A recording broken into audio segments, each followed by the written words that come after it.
Hello everyone, स्वागत है आप सभी का आपके अपने यूट्यूब चैनल टेक सीख प्रो में। तो निम्मी ऑफिशियल क्वेश्चन पेपर की सीरीज का ये अपना दूसरा वीडियो है। इससे पहले वाले वीडियो में हमने फिटर फर्स्ट ईयर सेट 1 को डिस्कस किया था। इस वीडियो में हम सेट 2 को डिस्कस करने वाले हैं। इसमें आपके ट्रेड थ्योरी के 40 क्वेश्चन, वर्कशॉप कैलकुलेशन के क्वेश्चन, इंजीनियरिंग ड्राइंग के क्वेश्चन और फिर उसके बाद एम्प्लॉयबिलिटी स्किल के क्वेश्चन, टोटल 75 क्वेश्चन को हम डिस्कस करने वाले हैं। जैसा कि आप सभी को पता है, ये क्वेश्चन पेपर निम्मी के द्वारा सभी ट्रेडों के लिए 3-3 सेट जारी किया गया है और 100% गारंटी है कि आपका जो फाइनल पेपर आएगा ITI 2024 का, वो इन्हीं 3 सेट को मिक्स करके बनाया जाएगा। तो अगर आपने पिछली वीडियो नहीं देखी है तो उसको जरूर देखिए। चलिए आज की इस वीडियो को स्टार्ट करते हैं। वीडियो थोड़ी लंबी होगी बट चूंकि 75 क्वेश्चन है, हम उसको अच्छे से डिटेल में डिस्कस करेंगे, उससे रिलेटेड भी क्वेश्चन को डिस्कस करेंगे। तो आप वीडियो को अंत तक देखिएगा, ठीक है। चलिए वीडियो को स्टार्ट करते हैं। तो आज का जो अपना पहला क्वेश्चन है, इस सीरीज का पहला क्वेश्चन यहाँ पर पूछा गया है, what is the name of parallel block. यहाँ पर आपको एक पैरेलल ब्लॉक दिखाई दे रहा होगा। इस पैरेलल ब्लॉक का नाम पूछा गया है कि क्या है। तो जैसा कि आप यहाँ पर देख पा रहे हैं, यहाँ पर एक ग्रुप बनाया गया है और इस ग्रुप में क्या कर सकते हैं, हम इसको स्लाइड कर सकते हैं, ऊपर नीचे सेट कर सकते हैं, इसको एडजस्ट कर सकते हैं, इसकी हाइट को। इसलिए इसका नाम क्या हो जाएगा, एडजस्टेबल पैरेलल ब्लॉक। इसका नाम क्या है, एडजस्टेबल पैरेलल ब्लॉक, ठीक है। इसका बेनिफिट बेसिकली क्या है, तो इसका बेनिफिट ये है कि इसको हम डिफरेंट हाइट पर सेट कर सकते हैं, ठीक है। और पैरेलल ब्लॉक का यूज कहाँ करते हैं, तो मशीनों पर जो आपको सेट करने के लिए, ठीक है, बेसिकली उसको हॉरिजेंटली सेट करने के लिए। और इस एडजस्टेबल पैरेलल ब्लॉक की सहायता से हम डिफरेंट हाइट पर भी जो आपको सेट करने के लिए यूज करते हैं। चलते हैं नेक्स्ट क्वेश्चन की तरफ। नेक्स्ट क्वेश्चन है, which marking media is applied to rough forging and casting surface. तो पिछले वीडियो में हमने इसको बहुत ही अच्छे से आप लोगों को बताया था कि कौन सा मार्किंग मीडिया है जिसका प्रयोग हम रफ फोर्जिंग और कास्टिंग सरफेस पे करते हैं। तो ये होता है व्हाइट वाश। किसका प्रयोग करते हैं, व्हाइट वाश का प्रयोग करते हैं फोर्जिंग, कास्टिंग या फिर रफ सरफेस पर। पर्शियन ब्लू की बात की जाए तो इसका प्रयोग किया जाता है फिनिश सरफेस पर। इस पर लाइनें स्पष्ट दिखाई देती हैं, सूखने में थोड़ा ज़्यादा टाइम लगता है। कॉपर सल्फेट ये आपका जहरीला होता है, इसको केयरफुली हैंडल करना चाहिए। सेल्यूलोज लिक्विड ये मल्टी कलर, एक से अधिक कलर में पाया जाता है। चलते हैं नेक्स्ट क्वेश्चन की तरफ। नेक्स्ट क्वेश्चन यहाँ पर पूछा गया है, which metal cutting saw is used for cutting different profile. विभिन्न प्रकार की प्रोफाइल को काटने के लिए कौन सी यहाँ पर सा प्रयोग की जाती है। सा का मतलब बेसिकली ये सब पावर सा के अंतर्गत आती हैं। पूरा कहिए तो पावर हेक्सा, ठीक है। हेक्सा आप सभी को पता है, हेक्सा फ्रेम जो हम मैनुअल कटिंग करते हैं, अब उसी को अगर मशीनों द्वारा कट किया जाए तो उसे पावर सा कहते हैं। आप लोगों ने देखा होगा अपने ITI में, ठीक है, पावर सा को, जो कि मशीनों द्वारा ऑपरेट होता है। तो यहाँ पर पूछा गया है डिफरेंट प्रोफाइल की कटिंग करनी हो। Different profile in the sense आप इस फिगर से यहाँ पर देख सकते हैं कि डिफरेंट प्रोफाइल का मतलब क्या होता है। जैसे यहाँ पर आपको दिखा रहे हैं, यहाँ पर कुछ कर्वेचर के रूप में काटा गया है, यहाँ एक अलग आकृति के रूप में काटा जा रहा है, ठीक है। एक मिनट, हम इसको आपको थोड़ा जूम करके दिखाते हैं ये किस प्रकार से दिखता है, ठीक है। ये हमने आपको दिखाने के लिए फिगर बेसिकली इंसर्ट कर दिया है बाहर से, जिससे कि आप लोग उसको ठीक से रिलेट कर पाए कि बेसिकली क्वेश्चन क्या पूछा जा रहा है आपके सामने, ठीक है। 1 मिनट। हाँ, तो अब यहाँ पर आप लोग देख पा रहे होंगे कि डिफरेंट प्रोफाइल का मतलब क्या होता है, ठीक है। 1 मिनट। तो यहाँ पर आपसे क्वेश्चन में पूछा गया है डिफरेंट प्रोफाइल काटने के लिए। जैसे यहाँ पर आप देख रहे होंगे ये, और इस यहाँ पर भी आपका कुछ डिफरेंट स्टाइल में कट करा। बेसिकली ये दोनों रेडियस कटिंग के एग्जाम्पल हैं। यहाँ पर आपको स्लॉट कट करते हुए दिखाया गया है। इस क्वेश्चन में आप देखेंगे तो कुछ एंगल पे कटिंग कर रहा है। यहाँ पर भी देखेंगे तो आपका एंगल पे कटिंग कर रहा है, थोड़ा सा नॉच ग्रुप टाइप बना रहा है। तो इसे हम बोलते हैं डिफरेंट प्रोफाइल में कटिंग करना, ठीक है। तो ये जो डिफरेंट डिफरेंट प्रोफाइल की कटिंग है ये किस पावर सा के द्वारा की जाती है, ये आपसे क्वेश्चन में पूछा गया है। तो यहाँ पर ये आपको पावर सा दिखाई गई है जिसका प्रयोग हम करते हैं डिफरेंट डिफरेंट प्रोफाइल को कट करने के लिए। इसका नाम क्या होता है, तो इसका नाम है कंटूर बैंड सा। इसे हम क्या कहते हैं, कंटूर बैंड सा के नाम से जानते हैं। इसका प्रयोग किया जाता है डिफरेंट डिफरेंट प्रोफाइल की कट करने के लिए, ठीक है। बेसिकली पावर सा की बात की जाए तो ये नॉर्मल कटिंग के लिए प्रयोग किया जाता है, ठीक है। सर्कुलर सा होता है तो इसे हम लार्ज प्रोफाइल, मतलब कुछ जब लार्ज सेक्शन की कटिंग करनी होती है वहां पर प्रयोग करते हैं। हॉरिजेंटल बैंड सा बेसिकली एक कंटिन्यूअस कटिंग करता है, तो जहां पर हमें कंटिन्यूअस कटिंग करनी होती है काफ़ी मतलब बड़े लंबाई में, तो वहां पर हम इसका प्रयोग करते हैं। ये बेसिकली पावर सा के जैसा ही होता है। पावर सा क्या होता है आपका अल्टरनेट में कटिंग करता है, और हॉरिजेंटल बैंड सा आपका पूरा मतलब रेगुलरली कटिंग करता रहता है। और सर्कुलर सा लार्ज सेक्शन के लिए प्रयोग करते हैं। कंटूर बैंड सा डिफरेंट टाइप की प्रोफाइल की कटिंग करने के लिए प्रयोग किया जाता है, ठीक है। तो आशा करते हैं ये क्वेश्चन आपको क्लियर हो गया होगा। तो क्वेश्चन पूछा गया था जब आपको डिफरेंट प्रोफाइल की कटिंग करनी है तो वहां पर किसका प्रयोग किया जाएगा, तो वहां पर बेसिकली प्रयोग किया जाएगा कंटूर बैंड सा। चलते हैं अपने नेक्स्ट क्वेश्चन की तरफ। नेक्स्ट क्वेश्चन यहाँ पर हमारा क्या पूछा गया है, नेक्स्ट क्वेश्चन पूछा गया है what is the property of metal that permits no permanent distortion before breaking. Basically deformation होता है, ठीक है। तो धातु की वह प्रॉपर्टी जो टूटने से पहले कोई भी अस्थाई विकृति की अनुमति नहीं देती है, उसे क्या कहा जाता है, तो उसे कहा जाता है ब्रिटलनेस, या हिंदी में कहते हैं उसे भंगुरता, ठीक है। जो भी धातुएं आपकी भंगुर होती हैं, जैसे कास्ट आयरन ले लो, तो उस पर जब आप कोई इम्पैक्ट लोड डालते, मतलब कोई सडन इम्पैक्ट लोड डालते हैं तो उसमें कोई भी डिफॉर्मेशन नहीं होता है। अचानक क्या होता है, वो छोटे छोटे कणों के रूप में टूट जाती है, तो इसी को हम क्या कहते हैं, ब्रिटलनेस कहते हैं, ठीक है। टेनासिटी क्या होती है, धातु की वो प्रॉपर्टी होती है जिसके कारण वो टेंसाइल फोर्स को सहन कर पाता है और टूटता नहीं है। हार्डनेस किसी धातु की वो प्रॉपर्टी होती है जिसके कारण वो किसी दूसरे धातु को काट सकता है, या अपने खुद के काटे जाने का विरोध करता है, उस पर स्क्रैच का विरोध करता है।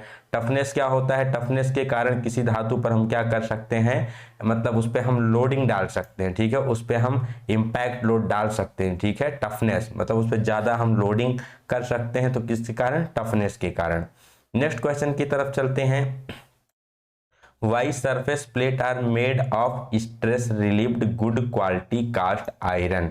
तो जो सरफेस प्लेट बेसिकली होती हैं आपकी ग्रेनाइट की बनाई जाती हैं, कास्ट आयरन की बनाई जाती हैं और ग्लास की बनाई जाती हैं। तो यहाँ पर पूछा गया है कास्ट आयरन से सरफेस प्लेट को क्यों बनाया जाता है, इसका कारण क्या है। यहाँ पर इसने ऑप्शन आपको हिंट दे दिया है, क्वेश्चन में हिंट दिया है स्ट्रेस रिलीव्ड। तो बेसिकली स्ट्रेस ना हो इसलिए गुड क्वालिटी कास्ट आयरन से सरफेस प्लेटें बनाई जाती हैं, ठीक है। तो अगर स्ट्रेस होगा तो स्ट्रेस होने क्या होगा, जब उसके अंदर स्ट्रेस होगा तो उसमें विकृति आएगी, ठीक है। तो इससे आप रिलेट कर सकते हैं कि stress relieved good quality cast iron से क्यों बनाते हैं, क्योंकि स्ट्रेस ना होने से उसमें विकृति नहीं आएगी, कोई डिस्टॉर्शन नहीं होगा। तो इसका करेक्ट आंसर क्या हो जाएगा कि stress relieved good quality cast iron से इसलिए बनाते हैं कि जब वो स्ट्रेस फ्री होगा तो उसमें कोई डिस्टॉर्शन, कोई विकृति नहीं आएगी, काफी लंबे समय तक उसकी सेम एक्यूरेसी वहां पर बनी रहेगी। चलते हैं नेक्स्ट क्वेश्चन की तरफ। Next, what is the main advantage of adjustable parallel block. अभी ऊपर के क्वेश्चन में हमने आपको सबसे पहले क्वेश्चन में क्लियर किया था कि एडजस्टेबल पैरेलल ब्लॉक का मेन यूज क्या होता है कि उसे हम डिफरेंट हाइट पर सेट कर सकते हैं। क्या कर सकते हैं, टू सेट डिफरेंट हाइट, विभिन्न ऊंचाइयों पर उसे हम सेट कर सकते हैं उसमें ग्रुप और स्लॉट की मदद से, जिसके लिए इसे हम यूज करते हैं। नेक्स्ट क्वेश्चन की बात की जाए, यहाँ पर पूछा गया है which part of universal surface gauge is used to set scriber at the required position exactly। आपको क्वेश्चन को ध्यान से देखना है, यहाँ पर पूछ रहा है exactly, मतलब यूनिवर्सल सरफेस गेज का कौन सा भाग होता है जिसका उपयोग स्क्राइबर को एकदम से सही पोजीशन में सेट करने के लिए किया जाता है। Option snug, guide pin, rocker arm या फाइन एडजस्टिंग स्क्रू। तो स्नग का प्रयोग बेसिकली हम करते हैं स्क्राइबर को होल्ड करने के लिए, गाइड पिन के द्वारा हम पैरेलल लाइन खींच सकते हैं, रॉकर आर्म बेसिकली इसके द्वारा क्या कर सकते हैं, स्पिंडल को डिफरेंट डिफरेंट एंगल पर सेट कर सकते हैं। और यहाँ पर जो आपका लास्ट ऑप्शन दिया गया फाइन एडजस्टमेंट स्क्रू, इसके द्वारा हम क्या कर सकते हैं, तो इसके द्वारा स्क्राइबर को हम एग्जैक्टली उसके पॉइंट पर जहां पर हम सेट करना चाहें वहां पर सेट कर सकते हैं। आपके लिए यहाँ पर हमने इसके फिगर को इंसर्ट किया हुआ है, ठीक है। यहाँ पर आपको दिखाया गया है एक यूनिवर्सल सरफेस गेज, ओके, ठीक है। तो इसका मेन यूज कहाँ होता है कि इसके द्वारा हम बेसिकली मतलब काफ़ी जल्दी से हम यहाँ पर एडजस्टमेंट कर ले जाते हैं और इसे हम सिलेंड्रिकल सरफेस पे भी यूज कर पाते हैं। क्यों? क्योंकि यहाँ पर आप नीचे देख पा रहे होंगे कि यहाँ पर एक आपको बी ग्रुप बनाया गया है, ठीक है। कैसा ग्रुप दिखाया गया है? ये बी ग्रुप दिखाया गया है। इसके वजह से इसे हम सिलेंड्रिकल सरफेस पे भी यूज कर पाते हैं, ठीक है। और यहाँ पर ही आपकी ये दोनों गाइड पिन दी गई हैं। इस गाइड पिन की सहायता से ही हम पैरेलल लाइन खींच पाते हैं। ये हो गया आपका स्नग का पार्ट जहां पर स्क्राइबर को होल्ड करते हैं। ये क्लैंपिंग नेट है, इसे टाइट करते हैं। ये आपका स्क्राइबर हो गया।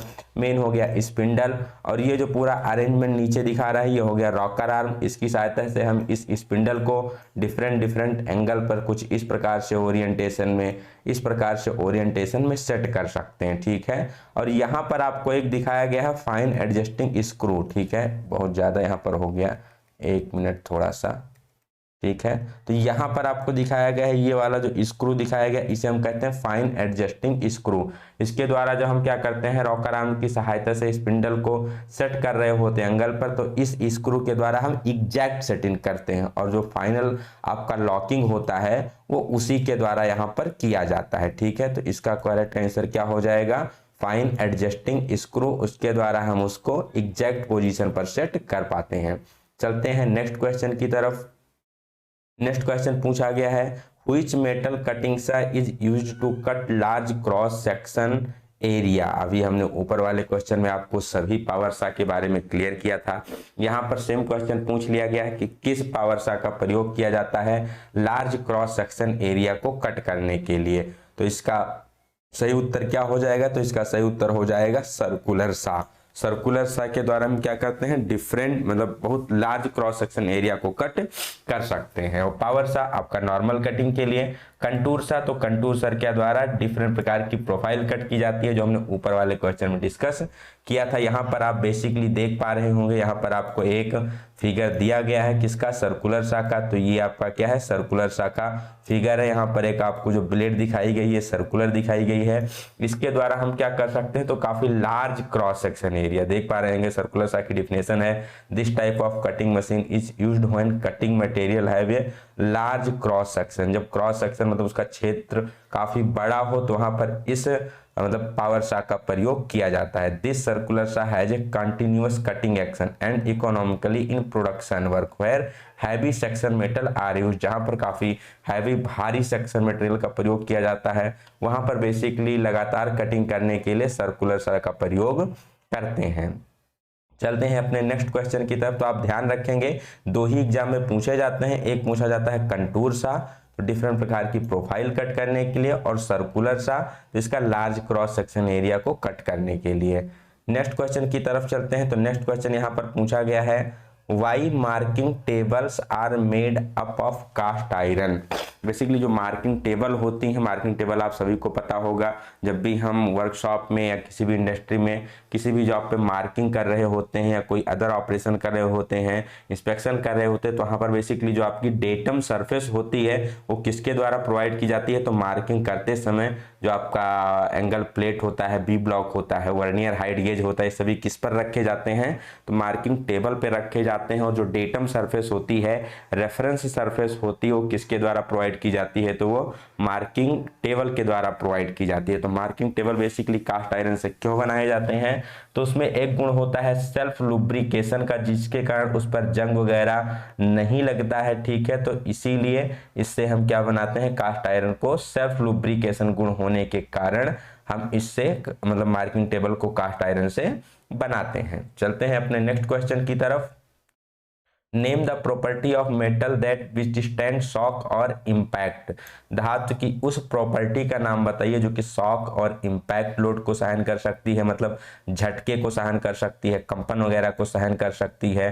तो क्या होती है? तो ये होती है मटेरियल की टफनेस, क्या होती है, टफनेस, जिसे हिंदी में भी टफनेस ही कहते हैं, अंग्रेजी में भी टफनेस ही कहते हैं। टेनासिटी, वो टेंसाइल फोर्स को सहन कर सकती है। हार्डनेस, कटिंग एक्शन हो सकता है। ब्रिटलनेस, मतलब बिना किसी डिफॉर्मेशन के ब्रेक हो जाएगा छोटे छोटे कणों में। और टफनेस, शॉक और इम्पैक्ट लोड को सहन कर सकता है। नेक्स्ट क्वेश्चन की तरफ चलते हैं। यहाँ पर पूछा गया है why ribs are provided in the angle plate, angle plate में रिप्स क्यों प्रदान किए जाते हैं। तो यहाँ पर आपको एक एंगल प्लेट का फिगर दिखाया गया है, ये आपका एक एंगल प्लेट है यहाँ पर, ठीक है। यहाँ पर रिप्स, रिप्स मतलब जो ये वाला आपका भाग है, ठीक है, ये जो भाग है इसी को हम रिप्स कहते हैं। तो रिप्स यहाँ पर क्यों प्रोवाइड किए जाते हैं, तो आपको पता है एक आपकी ये डाउन सरफेस हो गई, एक आपकी ये 90 डिग्री वाली सरफेस हो गई। तो इन दोनों सरफेस को आपस में जो जोड़ने का कार्य कर रहा है, स्टेबल रखने का कार्य कर रहा है, वह कौन सा है, वह है रिप्स के द्वारा इसको स्टेबल रखा जा रहा है। अगर रिप्स ना हो तो ये थोड़ा बहुत इसमें क्या हो सकता है, बेंड हो सकता है, इसमें डिस्टॉर्शन हो सकता है।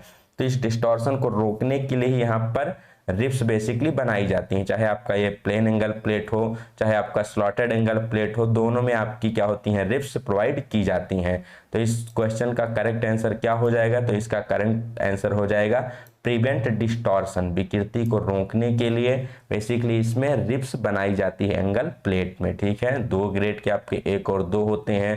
जो पहला ग्रेड वाला होता है काफ़ी अच्छा फिनिश वाला होता है, मतलब प्रिसीजन वर्क में यूज करते हैं। ग्रेड 2 वाला जो होता है इसे हम जनरली वर्कशॉप में यूज करते हैं। नेक्स्ट क्वेश्चन की तरफ चलते हैं। आइडेंटिफाई द बी ब्लॉक, यहाँ पर आपको बी ब्लॉक दिया गया है फिगर में, आपको पहचानना है कि इस बी ब्लॉक का नाम क्या है। तो यहाँ पर बेसिकली दो चीजें होती हैं, एक होता है लेबल और एक होता है ग्रूव। इसी लेबल और ग्रूव के द्वारा आप इस बी ब्लॉक को आइडेंटिफाई कर सकते हैं। तो लेबल किसे कहते हैं, ग्रुप किसे कहते हैं, ये आप जान लीजिए। तो यहाँ पर आपका जो ये बी वाला शेप दिखाया गया है इसे हम कहते हैं लेबल, और यहाँ पर साइड में जो आपका ये बना हुआ है खांचा इसे हम कहते हैं ग्रुप, ठीक है। तो यहाँ पर अगर ध्यान से देखें तो एक लेवल ऊपर बनाया गया है और एक लेवल नीचे बनाया गया है। तो लेवल कितने हो जाएंगे, दो। इस वाले में भी एक लेवल ऊपर है एक लेवल नीचे है, तो लेवल कितने हो गए, दो। और ग्रुप कितने हैं, एक ही हैं। अब ऐसा नहीं कि आप इधर वाला भी ग्रुप देख रहे हो, बैक साइड वाला भी ग्रुप देख रहे हैं, ठीक है, ऐसा नहीं करना है। मतलब एक ही फेस पर आपको देखना है। अगर इसका आप 2D ड्राइंग देखोगे तो आपको एक ही फेस में देखना है। तो यहाँ पर ग्रुप कितने एक ही है, तो इसको आप क्या कहेंगे, डबल लेबल और सिंगल ग्रुप, ठीक है। क्या कहेंगे, डबल लेबल और सिंगल ग्रुप। तो ऑप्शन नंबर 3 यहां से सही हो जाएगा, डबल लेबल सिंगल ग्रुप इस क्वेश्चन का करेक्ट आंसर हो जाएगा। कई बार यहाँ पर आपका सिंगल लेवल सिंगल ग्रुप भी पूछा जा सकता है, तो उस केस में ये नीचे वाला क्या होगा, प्लेन होगा, यहाँ पर कोई ग्रुप नहीं बना होगा, ठीक है। तो ये हो जाएगा सिंगल लेवल सिंगल ग्रुप। कई बार आपका हो गया डबल लेवल डबल ग्रुप, मतलब यहाँ पर ग्रुप एक और बना होगा, ठीक है, दो ग्रुप बना होगा और लेवल भी डबल रहेगा। तो इस तरीके से आप उसको पहचान सकते हैं। और यहाँ बी के अगर कोण की बात की जाए कि ये कोण कितने डिग्री का होता है, तो आपको क्लियर होना चाहिए कितने डिग्री का होता है, 90 डिग्री का कोण होता है, ठीक है। ये भी ग्रेड ए और ग्रेड बी में पाए जाते हैं। Grade A 300 mm good quality cast iron का बनाया जाता है, एक्यूरेट टूल रूम में प्रयोग करते हैं। ग्रेड बी 300 mm लेंथ में होता है, जो कि नॉर्मल साधारण कार्यों में हम वर्कशॉप में प्रयोग करते हैं, नॉर्मल कास्ट आयरन का वहां पर बनाया जाता है। तो इसका करेक्ट आंसर क्या हो जाएगा, तो इसका हो जाएगा डबल लेबल सिंगल ग्रुप। चलते हैं नेक्स्ट क्वेश्चन की तरफ। Which part of universal surface gauge holds the scriber. अभी ऊपर हमने आपको फिगर से इसको अच्छे से क्लियर किया है कि यूनिवर्सल सरफेस गेज का कौन सा हिस्सा होता है, कौन सा पार्ट होता है जो कि स्क्राइबर को पकड़ता है। तो कौन सा भाग होता है, स्नग होता है। स्नग के द्वारा स्क्राइबर को पकड़ा जाता है, होल्ड किया जाता है। गाइड पिन के द्वारा पैरेलल लाइन खींच सकते हैं। रॉक आराम से हम स्पिंडल को डिफरेंट पोजीशन में सेट कर सकते हैं। फाइन एडजस्टमेंट स्क्रू के द्वारा एग्जैक्ट पोजीशन में स्क्राइबर को सेट लॉक किया जाता है। Next question, name the property of metal if it is attracted by magnet.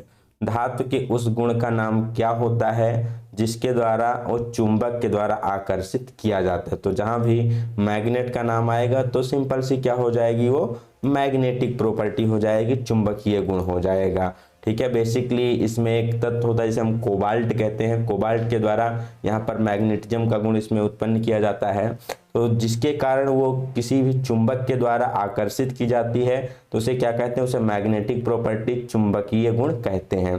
Conductivity क्या होती है, तो किसी भी धातु की वो प्रॉपर्टी होती है जिसके द्वारा वो हीट और इलेक्ट्रिसिटी को क्या कर सकता है, अपने के द्वारा पास कर सकता है, ठीक है, मतलब विद्युत और ऊष्मा का सुचालक होता है। फ्यूजिबिलिटी धातु की वो प्रॉपर्टी होती है जिसके कारण उसे, मतलब इस प्रॉपर्टी के कारण उसमें हीट टेम्परेचर देने से वो इजीली गल जाता है, मेल्ट हो पाता है। स्पेसिफिक ग्रेविटी आप सभी को पता है, विशिष्ट गुरुत्व क्या होता है, जब हम बात करते हैं किसी भी पदार्थ के घनत्व को, जब हम क्या करते हैं, कंपेयर करते हैं जल के घनत्व से, वाटर के घनत्व से, तो वहां पर आपका विशिष्ट स्पेसिफिक ग्रेविटी का वहां पर कंसेप्ट आता है, ठीक है। चलते हैं अपने नेक्स्ट क्वेश्चन की तरफ। नेक्स्ट क्वेश्चन पूछा गया है, which property of metal is beneficial for melting, धातु का कौन सा गुण होता है जो कि गलन के लिए लाभदायक होता है, जिसके कारण आसानी से धातु हमारी मेल्ट होती है, तो भी ऊपर ही हमने डिस्कस किया है। इसे क्या कहते हैं, इसे फ्यूजिबिलिटी कहते हैं। फ्यूजिबिलिटी के गुण के कारण धातु आसानी से गल जाती है, गलने में मदद करती है। नेक्स्ट क्वेश्चन की तरफ चलते हैं, तो what is the name of metal cutting सा, यहाँ पर आपको एक पावर सा दिखाया गया है, इसका क्या नाम है, तो इसको हमने भी ऊपर वाले क्वेश्चन में अच्छे से डिस्कस किया है। यहाँ पर एक सर्कुलर ब्लेड दिखाई गई है, तो इससे भी आप समझ सकते हैं कि इसका नाम क्या है, तो इसका नाम है सर्कुलर सा, जिसका प्रयोग कहाँ करते हैं, तो जब लार्ज क्रॉस सेक्शन एरिया होता है तो वहाँ पर इसका प्रयोग किया जाता है, और कंटूर सर का प्रयोग करते हैं डिफरेंट प्रोफाइल की कटिंग के लिए। नेक्स्ट क्वेश्चन की तरफ चलते हैं, what TPI blade is used for cutting hard material in power सा, पावर सा के द्वारा जब हम कटिंग करते हैं तो हार्ड सामग्री, जो कठोर धातुएं होती हैं, उसके काटने के लिए जो ब्लेड की टीपीआई, टीथ पर इंच होती है, कितने टीपीआई के ब्लेड का प्रयोग किया जाता है, यहाँ पर क्वेश्चन पूछा गया है, तो ये इसका करेक्ट आंसर हो जाएगा 14 टीपीआई, 14 टीथ पर इंच। इसके लिए भी हमने आपको एक एडिशनल यहाँ पर अटैचमेंट दिया है, इसके द्वारा हम इसको अच्छे से और डिस्कस करने वाले हैं, ठीक है। तो बेसिकली अगर यहाँ पर बात की जाए, blades are available with varying coarseness between 4 to 14 teeth per inch. Basically जो यहाँ पर पावर सा होते हैं वो डिफरेंट प्रकार के टीथ में उपलब्ध होते हैं, इसमें 4 टीथ से लेकर 14 टीथ पर इंच यहाँ पर उपलब्ध होते हैं। जो कोर्स पिच होती है वो बेसिकली यूज की जाती है लार्ज क्रॉस सेक्शन एरिया के लिए, जिससे कि वहां पर चिप आसानी से निकलती रहे। और यहाँ पर आपको क्लियरली बोला गया है, for cutting hard material like tool steel and thin material, ये 14 टीपीआई थ्रेड पर इंच ब्लेड इज रिकमेंडेड।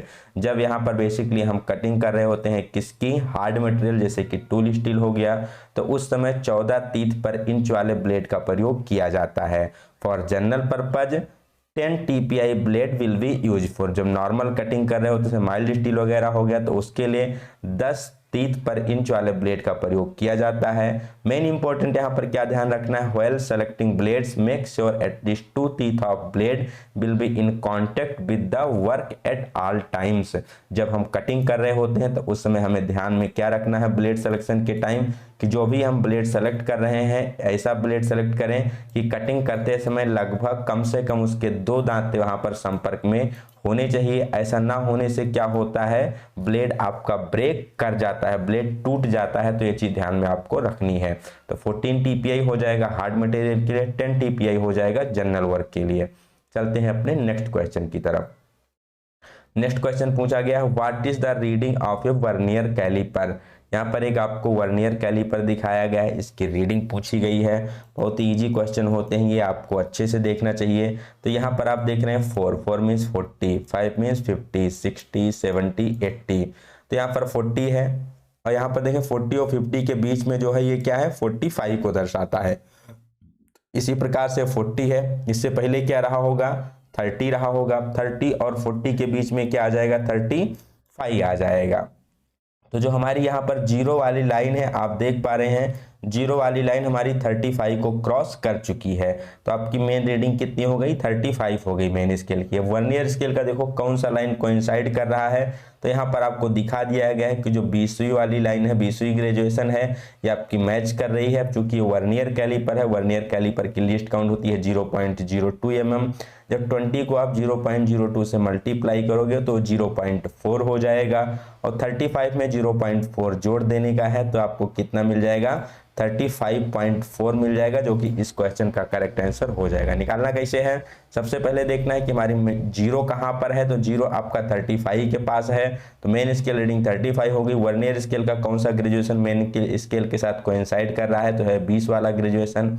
20 को 0.02 से आपको क्या करना है, मल्टीप्लाई कर देना है, तो 0.02 क्या होती है, वर्नियर की लिस्ट काउंट होती है, तो इससे मल्टीप्लाई करोगे तो हो जाएगा 0.4 हो जाएगा। 0.4 को जो आप जोड़ेंगे 35 में, तो आपके पास जो उत्तर निकल के आएगा वो कितना आ जाएगा, 35.04। ठीक है, तो ये हो गया कुछ प्रोसेस इसको कैलकुलेट करने का। चलते हैं नेक्स्ट क्वेश्चन की तरफ। यहाँ पर आपको एक वर्नियर बेवल प्रोटेक्टर दिखाया गया और इसकी रीडिंग पूछी गई है कि इस वर्नियर बेवल प्रोटेक्टर की रीडिंग कितनी है। मेन यहाँ पर आपको डायरेक्शन ध्यान में देना होता है, तो डायरेक्शन आपका राइट साइड की तरफ है, तो यहाँ पर आप पहले देखेंगे आपका मेन स्केल कितना है, तो मेन स्केल देखिए तो यहाँ पर 40 है, 40 के बाद 41 है। ठीक है, तो यहाँ पर आपका 41 के बाद यहाँ पर आपका कोइंसाइड कर रहा है। ठीक है, आपको ध्यान क्या देना है कि ये कहाँ पर कोइंसाइड कर रहा है, 41 वाले पर, तो आपका जो मेन स्केल हो गया वो कह सकते हो आप 41 डिग्री हो गया। चूंकि वर्नियर बेवल प्रोटेक्टर है तो एंगुलर है, तो क्या हो जाएगा, 41 डिग्री हो जाएगा।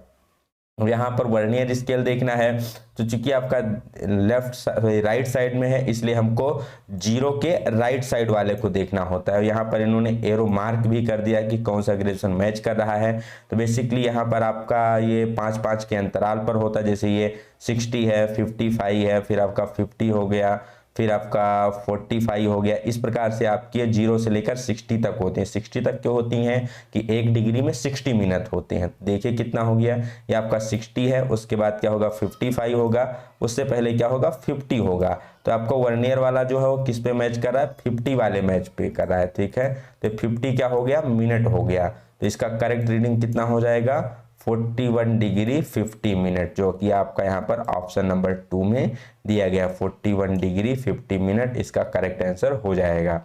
चलते हैं नेक्स्ट क्वेश्चन की तरफ कि नेक्स्ट क्वेश्चन क्या पूछा गया है। तो नेक्स्ट क्वेश्चन है, what operation is carried out in a gang drilling machine.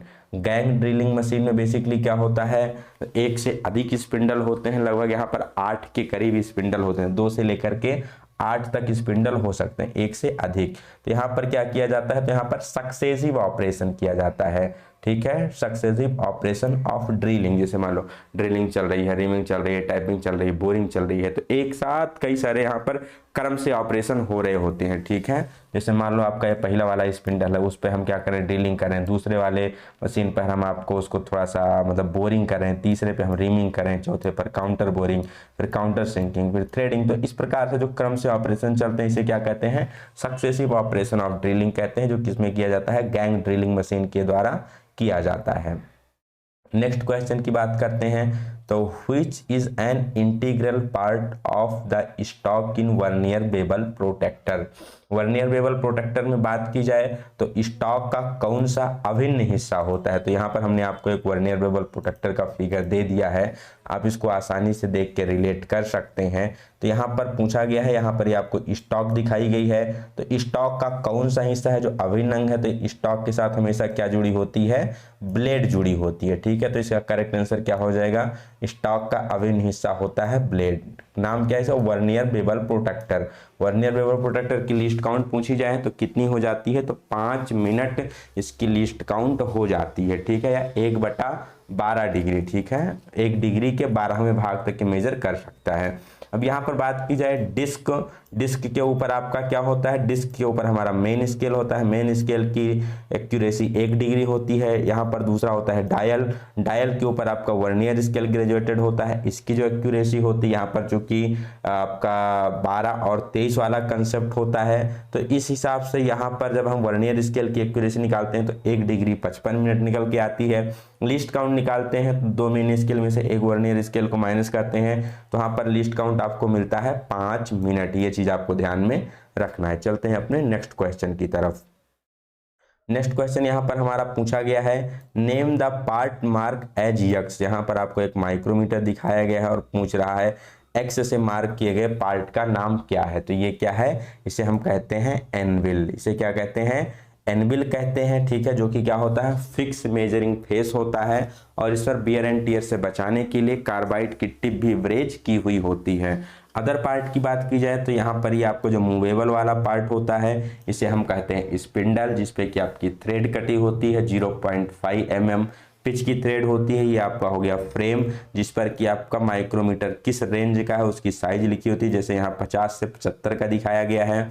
फिर उसके बाद आपका यहाँ पर आ जाता है थिम्बल वाला, जिस पर बेसिकली आपका बेबल फेस होता है, जिसपे 50 ग्रेजुएशन बनी होती है मेट्रिक में और 25 ब्रिटिश में। फिर उसके बाद आपका ये स्लीव या वैरल आता है, नलिंग किया हुआ पार्ट, और लास्ट में यहाँ पर आपका पार्ट आता है जिसे हम कहते हैं रैचेट स्टॉप। बहुत ही मोस्ट इंपॉर्टेंट होता है, इसका यूज पूछा जाता है रैचेट स्टॉप का। तो इसके द्वारा क्या करते हैं, हम प्रेशर को कंट्रोल करते हैं, ठीक है, या प्रेशर कम ज़्यादा ना हो इसके लिए। इसी जब लास्ट में हम मतलब रीडिंग को फाइनल कर रहे होते हैं तो यहाँ पर रैचेट स्टॉप के द्वारा उसको लॉक किया जाता है, ठीक है। तो बेसिकली रैचेट स्टॉप का प्रयोग करते हैं प्रेशर को कंट्रोल करने के लिए कि अधिक प्रेशर वहाँ पर ना हो। तो आशा करते हैं क्वेश्चन आपको क्लियर हो गया होगा। चलते हैं अपने नेक्स्ट क्वेश्चन की तरफ। तो नेक्स्ट क्वेश्चन पूछा गया है, what is the accuracy of metric outside micrometer. Outside जो माइक्रोमीटर होता है उसकी लिस्ट काउंट कितनी होती है, आप सभी को पता है कितना होता है, 0.01 mm। निकलता कैसे, अभी हमने ऊपर डिस्कस किया था कि जो उसमें स्पिंडल होता है उस पर थ्रेड कटी होती है 0.5 mm पिच की, ठीक है, 0.5 mm पिच की। और हमने डिस्कस किया था कि यहाँ पर क्या होता है, यहाँ पर आपका ये थिम्बल वाला पार्ट होता है जिसमें 50 ग्रेजुएशन बनी होती हैं। जब हम थिम्बल का पूरा एक रोटेशन कंप्लीट करते हैं तो स्पिंडल आपका आगे बढ़ता है 0.5 mm। अब चूंकि यहाँ 50 ग्रेजुएशन है तो 50 ग्रेजुएशन जब तय करेगा तो कितना आगे बढ़ेगा, 0.5 mm। तो इसी 0.5 को हम किससे डिवाइड कर देते हैं, 50 से डिवाइड कर देते हैं। तो ये आपका क्या हो जाएगा, 1/, आपका यहाँ पर 100 हो जाएगा, ठीक है। क्योंकि यहाँ पर जब आप दशमलव को हटाएंगे तो यहाँ पर एक नीचे 0 बढ़ेगा, 5 से 5 क्या हो जाएगा, कैंसिल हो जाएगा, तो 1/100 बचेगा। इसको आप सिंपलीफाई करोगे तो कितना हो जाएगा, 0.01 निकल के आ जाएगा, जो कि क्या होता है, लिस्ट काउंट होता है माइक्रोमीटर का। 0.02 की बात की जाए तो एक किसका लिस्ट काउंट होता है, वर्नियर कैलिपर का होता है। 0.001 mm की बात की जाए तो ये किसका लिस्ट काउंट होता है, तो लिस्ट काउंट होता है वर्नियर माइक्रोमीटर का। जब भी आपसे पूछा जाए वर्नियर माइक्रोमीटर तो लिस्ट काउंट कितना हो जाएगा, 0.001 हो जाएगा, मतलब 1 माइक्रोन की एक्यूरेसी में। चलते हैं नेक्स्ट क्वेश्चन की तरफ। यहाँ पर आपको एक ड्रिलिंग मशीन दिखाई गई है और इसका एक पार्ट का नाम एक्स से मार्क करके पूछा गया है कि यहाँ पर इस ड्रिलिंग मशीन में एक्स क्या है। तो एक्स बेसिकली ये क्या है, आप सभी को पता होगा, इसे हम क्या कहते हैं, चक कहते हैं। इसे हम क्या कहते हैं, ड्रिल चक कहते हैं। ऑप्शन नंबर ये यहाँ से सही हो जाएगा। ये आपका बेसिकली पिलर ड्रिलिंग मशीन है। इसमें आपका ये ड्रिल चक दिखाया गया है जिसमें कि यहाँ पर आपकी ड्रिल होल्ड होती है। अब ड्रिल चक की बात की जाए तो बेसिकली इसका प्रयोग किया जाता है जो आपकी स्ट्रेट सैंक के ड्रिल होते हैं उसको होल्ड करने के लिए। और इसमें प्रिसाइजली बात की जाए तो जो 12.7 mm, कितने 12.7 mm, या कई बुक में दिया जाता है 13 mm साइज के जो ड्रिल होते हैं स्ट्रेट सैंक में बेसिकली मिलते हैं। तो इनको होल्ड करने के लिए यहाँ पर ड्रिल चक का प्रयोग किया जाता है, ठीक है। किसका प्रयोग करते हैं, ड्रिल चक का प्रयोग करते हैं। और ड्रिल चक को बेसिकली आर्बर के द्वारा सीधे हम मशीन स्पिंडल में फिट कर देते हैं, ठीक है। अब इसके बाद जो आपकी टेपर सैंक ड्रिल होती है, टेपर सैंक की ड्रिल को होल्ड करने के लिए हम उसको डायरेक्ट मशीन के स्पिंडल में होल्ड कर सकते हैं। अब वहां पर 2 कंसेप्ट आता है, एक आता है स्लीव का और एक आता है सॉकेट का, ठीक है। तो स्लीव का प्रयोग कब करते हैं, जब आपका जो टेपर सैंक ड्रिल है वो छोटा है मशीन के स्पिंडल से, तो स्लीव का प्रयोग करते हैं। और जब टेपर संग का जो ड्रिल का व्यास है वो बड़ा है स्पिंडल के उससे मतलब साइज से, तो वहाँ पर प्रयोग करते हैं सॉकेट का। ये चीज़ें आपको ध्यान में रखनी है। अब जो टेपर होता है वो आपका मोर से टेपर पाया जाता है ड्रिल पर, तो पूछा जाता है रेंज क्या होती है, तो MT1 से MT5 तक यहाँ पर आपका जो टेपर होता है वो ड्रिल पर पाया जाता है। ठीक है, तो आशा करते हैं सारे क्वेश्चन आपको क्लियर हो गए होंगे। चलते हैं अपने नेक्स्ट क्वेश्चन की तरफ।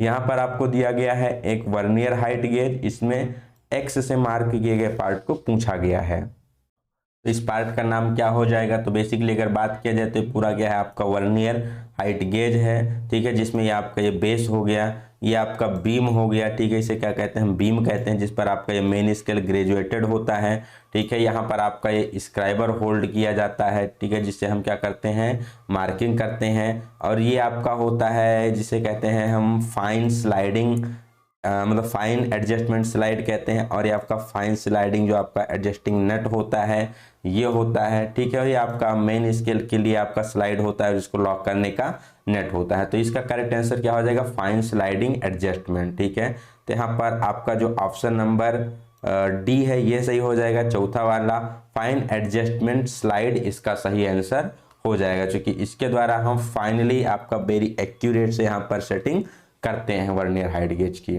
नेक्स्ट क्वेश्चन की बात की जाए तो यहाँ पर आपको ड्रिलिंग मशीन दिखाएगा, पूछा गया है कौन सी ड्रिलिंग मशीन है। तो अभी ऊपर के क्वेश्चन में हमने सेम डिस्कस किया था, यह कौन सी ड्रिलिंग मशीन है, तो इसका नाम है पिलर ड्रिलिंग मशीन। कौन सी ड्रिलिंग मशीन है, ये है आपकी पिलर ड्रिलिंग मशीन, जो कि बेसिकली आपका यहाँ पर एक वर्टिकल स्पिंडल टाइप दिखाया गया जिस पर क्या होती है, माउंट होती है। ये आपका वर्किंग टेबल होता है, ये आपका बेस होता है। यहाँ पर मोटर वगैरह होती है, फीड ड्राइव जिसमें आपकी बेसिकली स्टेप पुली लगी होती है, जिसके द्वारा डिफरेंट प्रकार की यहाँ पर स्पीड प्राप्त की जाती है। इसका आपका क्या है, गियर बॉक्स, क्लच वगैरह है। यहाँ पर आपको इसका ड्रिल चक दिखाया गया है। चलते हैं नेक्स्ट क्वेश्चन की तरफ। यहाँ पर एक मोस्ट इंपॉर्टेंट क्वेश्चन पूछा जाता है, वो पूछा जाता है रेडियल ड्रिलिंग मशीन से। तो रेडियल ड्रिलिंग मशीन बेसिकली क्या होता है, मान लो कोई लंबा सा जॉब मतलब कोई बड़ा जॉब है जिसमें आपका डिफरेंट सेटिंग में डिफरेंट प्रकार के यहाँ पर आपको ऑपरेशन करने, मान लो डिफरेंट पोजीशन में होल करते हैं। तो हम क्या करते हैं, जॉब को एक बार फिक्स कर देते हैं, बिना इसकी सेटिंग को डिस्टर्ब किए हम रेडियल ड्रिलिंग मशीन की सहायता से क्या कर सकते हैं, इसमें डिफरेंट पोजीशन में यहाँ पर होल कर सकते हैं। कि इसका जो स्पिंडल होता है वो रेडियल आर्म पर माउंट होता है, जिसको हम डिफरेंट पोजीशन में स्लाइड करके यहाँ पर ले जाकर सेट कर सकते हैं। तो ये क्वेश्चन आपको ध्यान में रखना है। बेंच ड्रिलिंग मशीन आपकी बेंच पर माउंट होती है। गन ड्रिलिंग मशीन हमने ऊपर ही डिस्कस कर लिया था कि ड्रिलिंग का सक्सेसिव ऑपरेशन करने के लिए उसको प्रयोग किया जाता है। नेक्स्ट क्वेश्चन यहाँ पर पूछा गया है, calculate the tap drill size for M10 × 1.25। M10 × 1.25 के लिए आपको टैप ड्रिल साइज का कैलकुलेशन करना है। तो यहाँ पर बेसिकली आपसे कई बार M10 × 1.25 का मतलब भी पूछ लिया जाता है। तो M का मतलब पूछा जाए तो M का मतलब क्या होता है कि मेट्रिक थ्रेड है। 10 का मतलब होता है कि उसका मेजर डायमीटर 10 mm है, 10 mm है। 1.25 mm क्या है, तो 1.25 mm उसकी क्या होती है, पिच होती है। तो ये चीज़ें आपको क्लियर होनी चाहिए। ठीक है, अब इसको हम कैलकुलेट कर सकते हैं। तो कैलकुलेट करने के लिए हमने आपको यहाँ पर कैलकुलेशन दिखाया, बेसिकली बहुत ही ईजी होता है, इतना कुछ टफ नहीं है।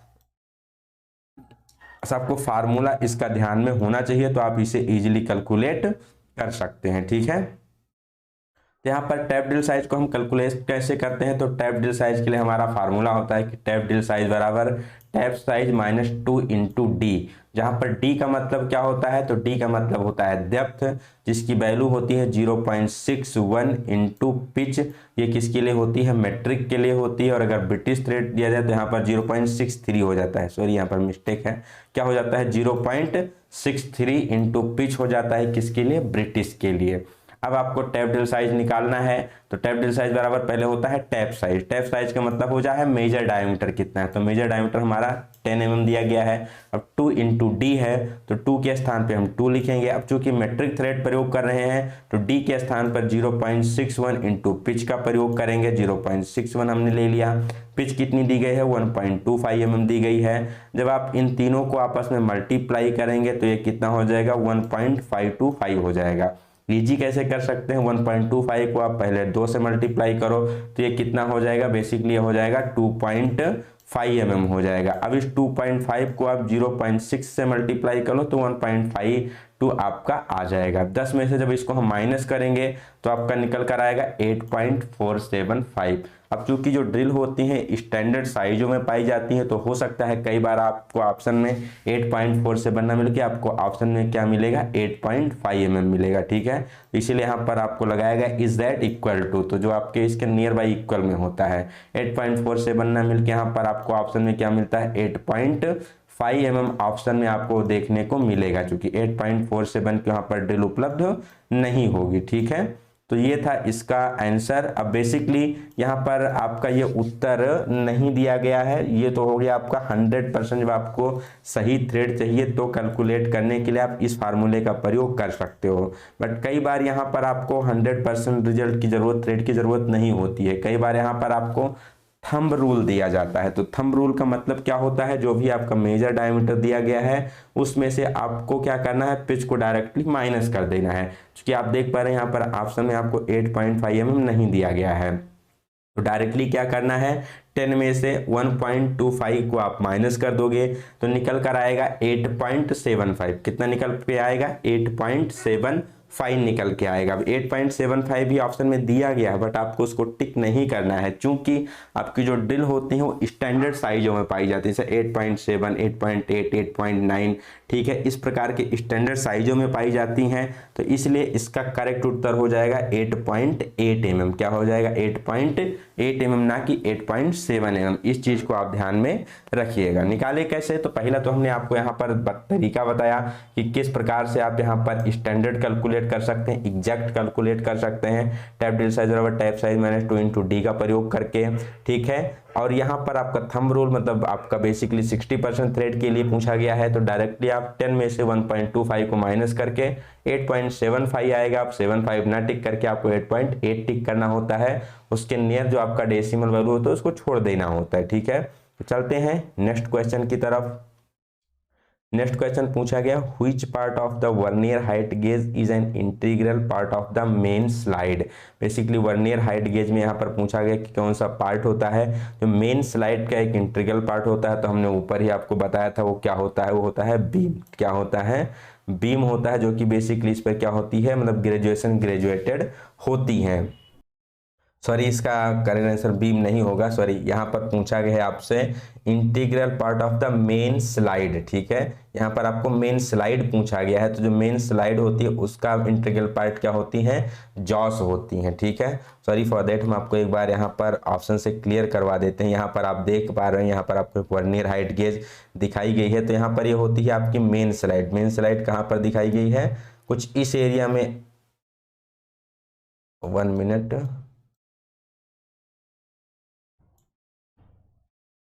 यहाँ पर बेसिकली जो मेन स्लाइड होती है वो कहाँ पर है, ये है आपकी मेन स्लाइड, ठीक है। मेन स्लाइड का इंटीग्रल पार्ट आपका ये जॉस वाला पार्ट होता है, जहां पर हम बेसिकली क्या करते हैं, स्क्राइबर को होल्ड करते हैं। तो उसका करेक्ट आंसर क्या हो जाएगा, उस क्वेश्चन का करेक्ट आंसर हो जाएगा वर्नियर हाइट गेज में जो मेन स्लाइड का इंटीग्रल पार्ट होता है वो क्या होता है, जॉस होता है, ठीक है। बेस का अगर पूछा जाए कि बेस का इंटीग्रल पार्ट क्या होता है, तो होता है बीम, जो कि उसके साथ अटैच होता है। चलते हैं अपने नेक्स्ट क्वेश्चन की तरफ। How the wide range of depth can be measured by depth micrometer. Basically आप सभी ने डेप्थ माइक्रोमीटर का प्रयोग किया होगा। तो यहाँ पर पूछा जा रहा है कि डेप्थ माइक्रोमीटर के द्वारा हम डिफरेंट गहराइयों के रेंज को कैसे मेजर कर सकते हैं, क्योंकि वहां पर हम उसके रेंज को क्या कर सकते हैं, बदल सकते हैं। तो कैसे बदल सकते हैं, तो वहां पर क्या होता है, बेसिकली एक्सटेंशन रॉड पाई जाती है, जिसके द्वारा हम उसके साइज को क्या कर सकते हैं, बदल सकते हैं। तो आंसर क्या हो जाएगा, equipped with A set of extension rod. Basically वहां पर डिफरेंट लेंथ की एक्सटेंशन रॉड होती हैं, जिसकी सहायता से हम क्या करते हैं, उसके साइज को, उसके रेंज को बदल सकते हैं। और इसकी जो ग्रेजुएशन होती है वो रिवर्स डायरेक्शन में होती है। ये भी आपका एग्जाम में क्वेश्चन पूछा जा सकता है। Next question, which part in drilling machine is to be achieve different speed. Drilling machine में कौन सा भाग होता है जिसके द्वारा विभिन्न गति प्राप्त की जाती है, डिफरेंट स्पीड प्राप्त की जाती है। ऊपर हमने क्वेश्चन में आपको बताया था किसके बारे में, स्टेप्ड पुली के बारे में। जब हम पिलर ड्रिलिंग मशीन के बारे में डिस्कस कर रहे हैं तो हमने बताया था कि वहाँ उसके मोटर गियर बॉक्स में क्या होती है, स्टेप पुली लगी होती है। जिसके द्वारा हम क्या कर सकते हैं, डिफरेंट डिफरेंट स्पीड को प्राप्त कर सकते हैं। नेक्स्ट क्वेश्चन की बात की जाए, नेक्स्ट क्वेश्चन यहाँ पर दिया गया है, which drilling machine the spindle head is moved toward और अवे फ्रॉम द कॉलम। यहाँ पर पूछा गया है कौन सी ड्रिलिंग मशीन है इसमें स्पिंडल हेड को हम कॉलम के पास या दूर सेट कर सकते हैं।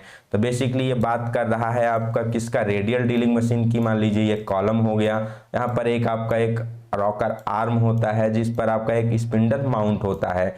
तो इसको हम स्पिंडल के मतलब जो आपका ये क्या है, हेड है आपका, इसके पास में कॉलम के पास में सेट कर सकते हैं या इससे हम दूर में सेट कर सकते हैं। तो कौन सी मशीन होती है, तो होती है रेडियल ड्रिलिंग मशीन।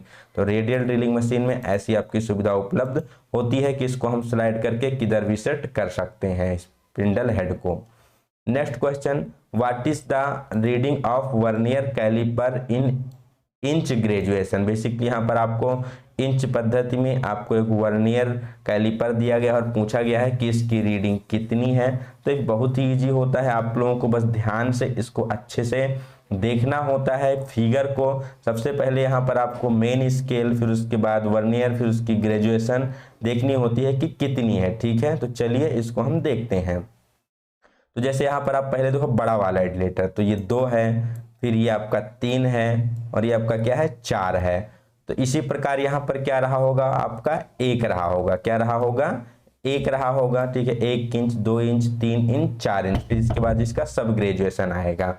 तो 1 इंच से बाहर है, 1 इंच से थोड़ा सा आगे है, कितना है, तो 1.1 2 3 4, तो 1.4 तक तो यहाँ हो गया।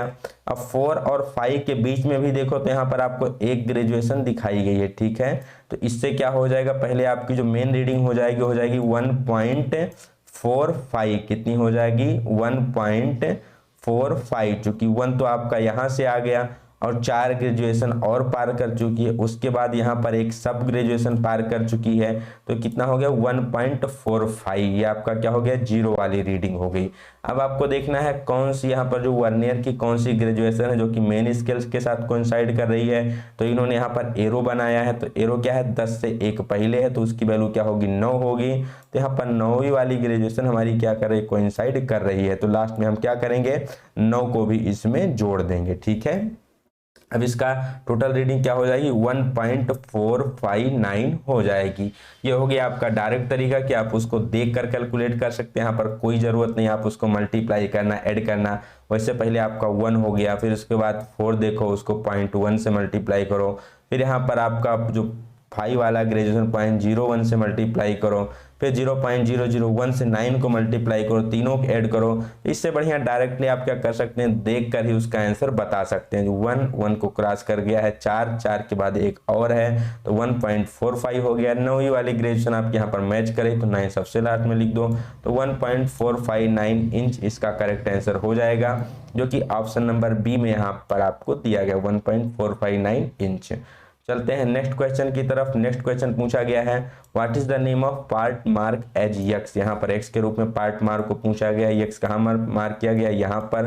तो अभी हमने ऊपर के क्वेश्चन में बताया था ये बेबल्ड वाला भाग क्या होता है, इसको किस नाम से जानते हैं, तो इसे हम स्लीव कहते हैं। इसमें सॉरी, इसे हम क्या कहते हैं, थिम्बल कहते हैं। ठीक है, इसे हम थिम्बल कहते हैं, जिसपे आपकी 50 ग्रेजुएशन मार्क की हुई होती है। आपका पूरा राउंड होता है, सर्कुलर, हल्का सा बेबल्ड होता है। आपको दिख रहा होगा ये हल्का सा सिरा इसका क्या है, बेबल्ड है। इस पर टोटल 50 ग्रेजुएशन मार्क की होती हैं। जब ये पूरा एक चक्कर कंप्लीट करता है तो जो हमारा स्पिंडल होता है जिस पर 0.5 mm की थ्रेड कटी होती है, आपका 0.5 mm आगे बढ़ता है। ठीक है, तो इसी 0.5 को हम 50 से डिवाइड करके 0.01 mm इसकी लीस्ट काउंट को निकालते हैं। तो एक्स वाला पार्ट क्या हो जाएगा, आपका थिम्बल हो जाएगा। ये आपका जो क्या कहते हैं यहाँ पर नर्लिंग है, स्लीव या बैरल, ये आपका रैचेट स्टॉप, यहाँ पर स्पिंडल, और यहाँ पर इस कोने पर आपका क्या हो जाएगा, एनबिल हो जाएगा। तो आशा करते हैं ये क्वेश्चन भी आपको क्लियर हो गया होगा। नेक्स्ट क्वेश्चन की तरफ चलते हैं। नेक्स्ट क्वेश्चन हमारा क्या पूछा गया है, what is the use of bent snip. यहाँ पर आपको बेसिकली जो बेंट या बेंड कहो, जो बेंट स्निप होती है उसका प्रयोग कहाँ करते हैं? तो पहला एक होता है आपका स्ट्रेट स्निप, जिसके द्वारा हम सीधी रेखा में कट करते हैं। दूसरी होती है बेंड स्निप। तो बेंड स्निप का प्रयोग कहाँ किया जाता है? तो इसका प्रयोग किया जाता है कर्व कटिंग के लिए, रेडियस में बेसिकली कर्व कटिंग के लिए। यहाँ पर आप देख पा रहे होंगे एक आर्क में कटिंग के लिए, यहाँ पर पूरा सर्कुलर में कटिंग के लिए, आपको बड़े वृत्त की कटिंग करनी होती है, बड़े रेडियस में कटिंग करनी होती है। तो यहाँ पर प्रयोग किसका किया जाता है? तो यहाँ पर बेंट या बेंड स्निप का प्रयोग किया जाता है। तो आंसर क्या हो जाएगा? सर्कुलर कटिंग के लिए, सर्कुलर कट के लिए इसका प्रयोग किया जाता है। ये भी आपको बेसिकली हमने फिगर बाहर से इंसर्ट करके दिखाया, जिससे आप उसको देखकर वहाँ पर आप उसको एज्यूम कर सकें, यहाँ पर विजुलाइज कर सकें कि किस प्रकार से कटिंग करती है। और बेंड स्निप है तो इसकी जो कटिंग है थोड़ा सा क्या होता है? रेडियस में होता है। स्ट्रेट स्निप के द्वारा क्या करते हैं? एक सीधी रेखा में वहाँ पर हम कटिंग करते हैं। Next question, name the part of lever shear mark as X. यहाँ पर बेसिकली आपको एक लीवर शियर दिखाया गया है। लीवर शियर बेसिकली इसका प्रयोग किया जाता है शीट की कटिंग के लिए, ठीक है। तो यहाँ पर आपको दिखाया गया एक्स से मार्क पार्ट का नाम बताना है। तो यहाँ पर एक्स से जो मार्क किया गया पार्ट, इसका नाम क्या है? तो इसका नाम होता है लोअर ब्लेड। और यहाँ पर जो ऊपर दिखाया गया है इसका नाम क्या होता है? तो इसका होता है अपर ब्लेड। नीचे आपको बेस प्लेट दिखाई गई है, यहाँ पर आपको लीवर का आर्म दिखाया गया है, जिसके द्वारा हम अपर ब्लेड को लोअर ब्लेड पर क्या करते हैं? स्ट्राइक करते हैं और शीट को कट करते हैं। तो एक्स वाले का आंसर क्या हो जाएगा? तो उसका आंसर हो जाएगा लोअर ब्लेड, निचला ब्लेड। अब नेक्स्ट क्वेश्चन की तरफ चलते हैं। Name the zinc coated iron. जो जिंक कोटेड आयरन होता है, मतलब जो भी आपका आयरन होता है, अगर उसे हम नॉर्मली रख देंगे तो क्या करेगा? जो आपका एटमॉस्फेयर में ऑक्सीजन है उसके साथ क्रिया करके आपका फेरिक ऑक्साइड बनाएगा, जिसे हम जंग के नाम से जानते हैं, जिससे उसका वियर टियर होकर मतलब वो खराब हो जाएगा आपका। तो इस क्रिया से बचाने के लिए, उसको जंग से बचाने के लिए उस पर हम क्या करते हैं? जिंक की कोटिंग कर देते हैं। तो जब हम आयरन पर जिंक की कोटिंग कर देते हैं तो उसे किस नाम से जाना जाता है?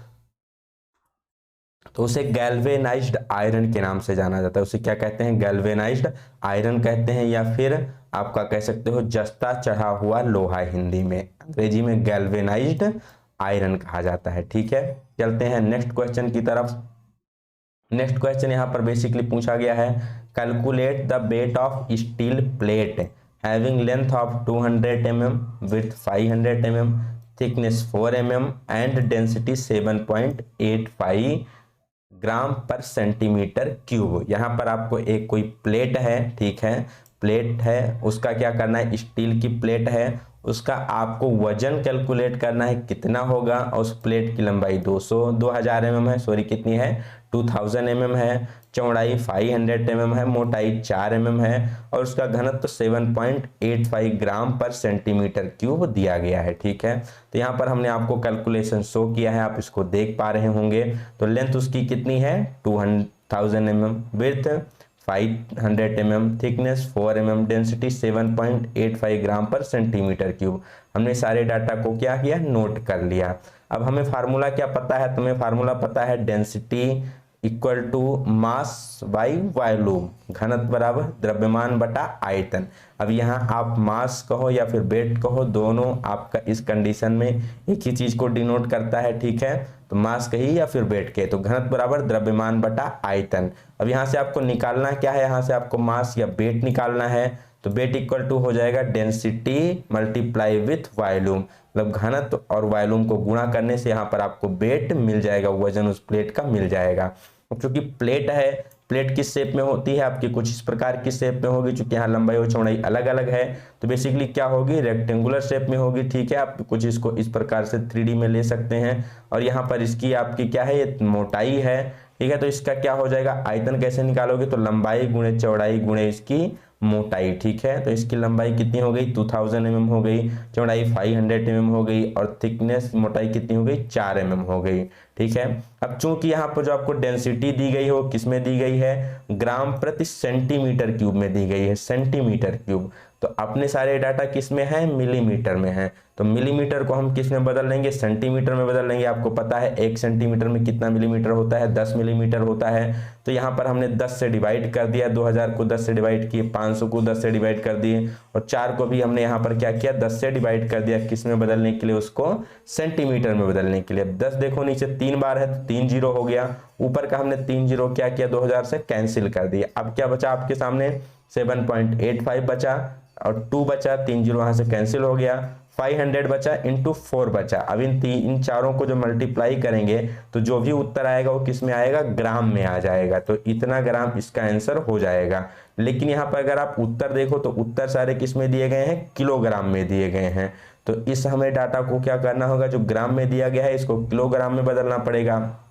फिर से आपको पता होना चाहिए कि 1 किलोग्राम में 1000 ग्राम होते हैं। तो इसको हमें किलोग्राम में बदलने के लिए 1000 से आपको क्या करना पड़ेगा, डिवाइड करना पड़ेगा। तो 7.85 हमने वैसे लिख लिया।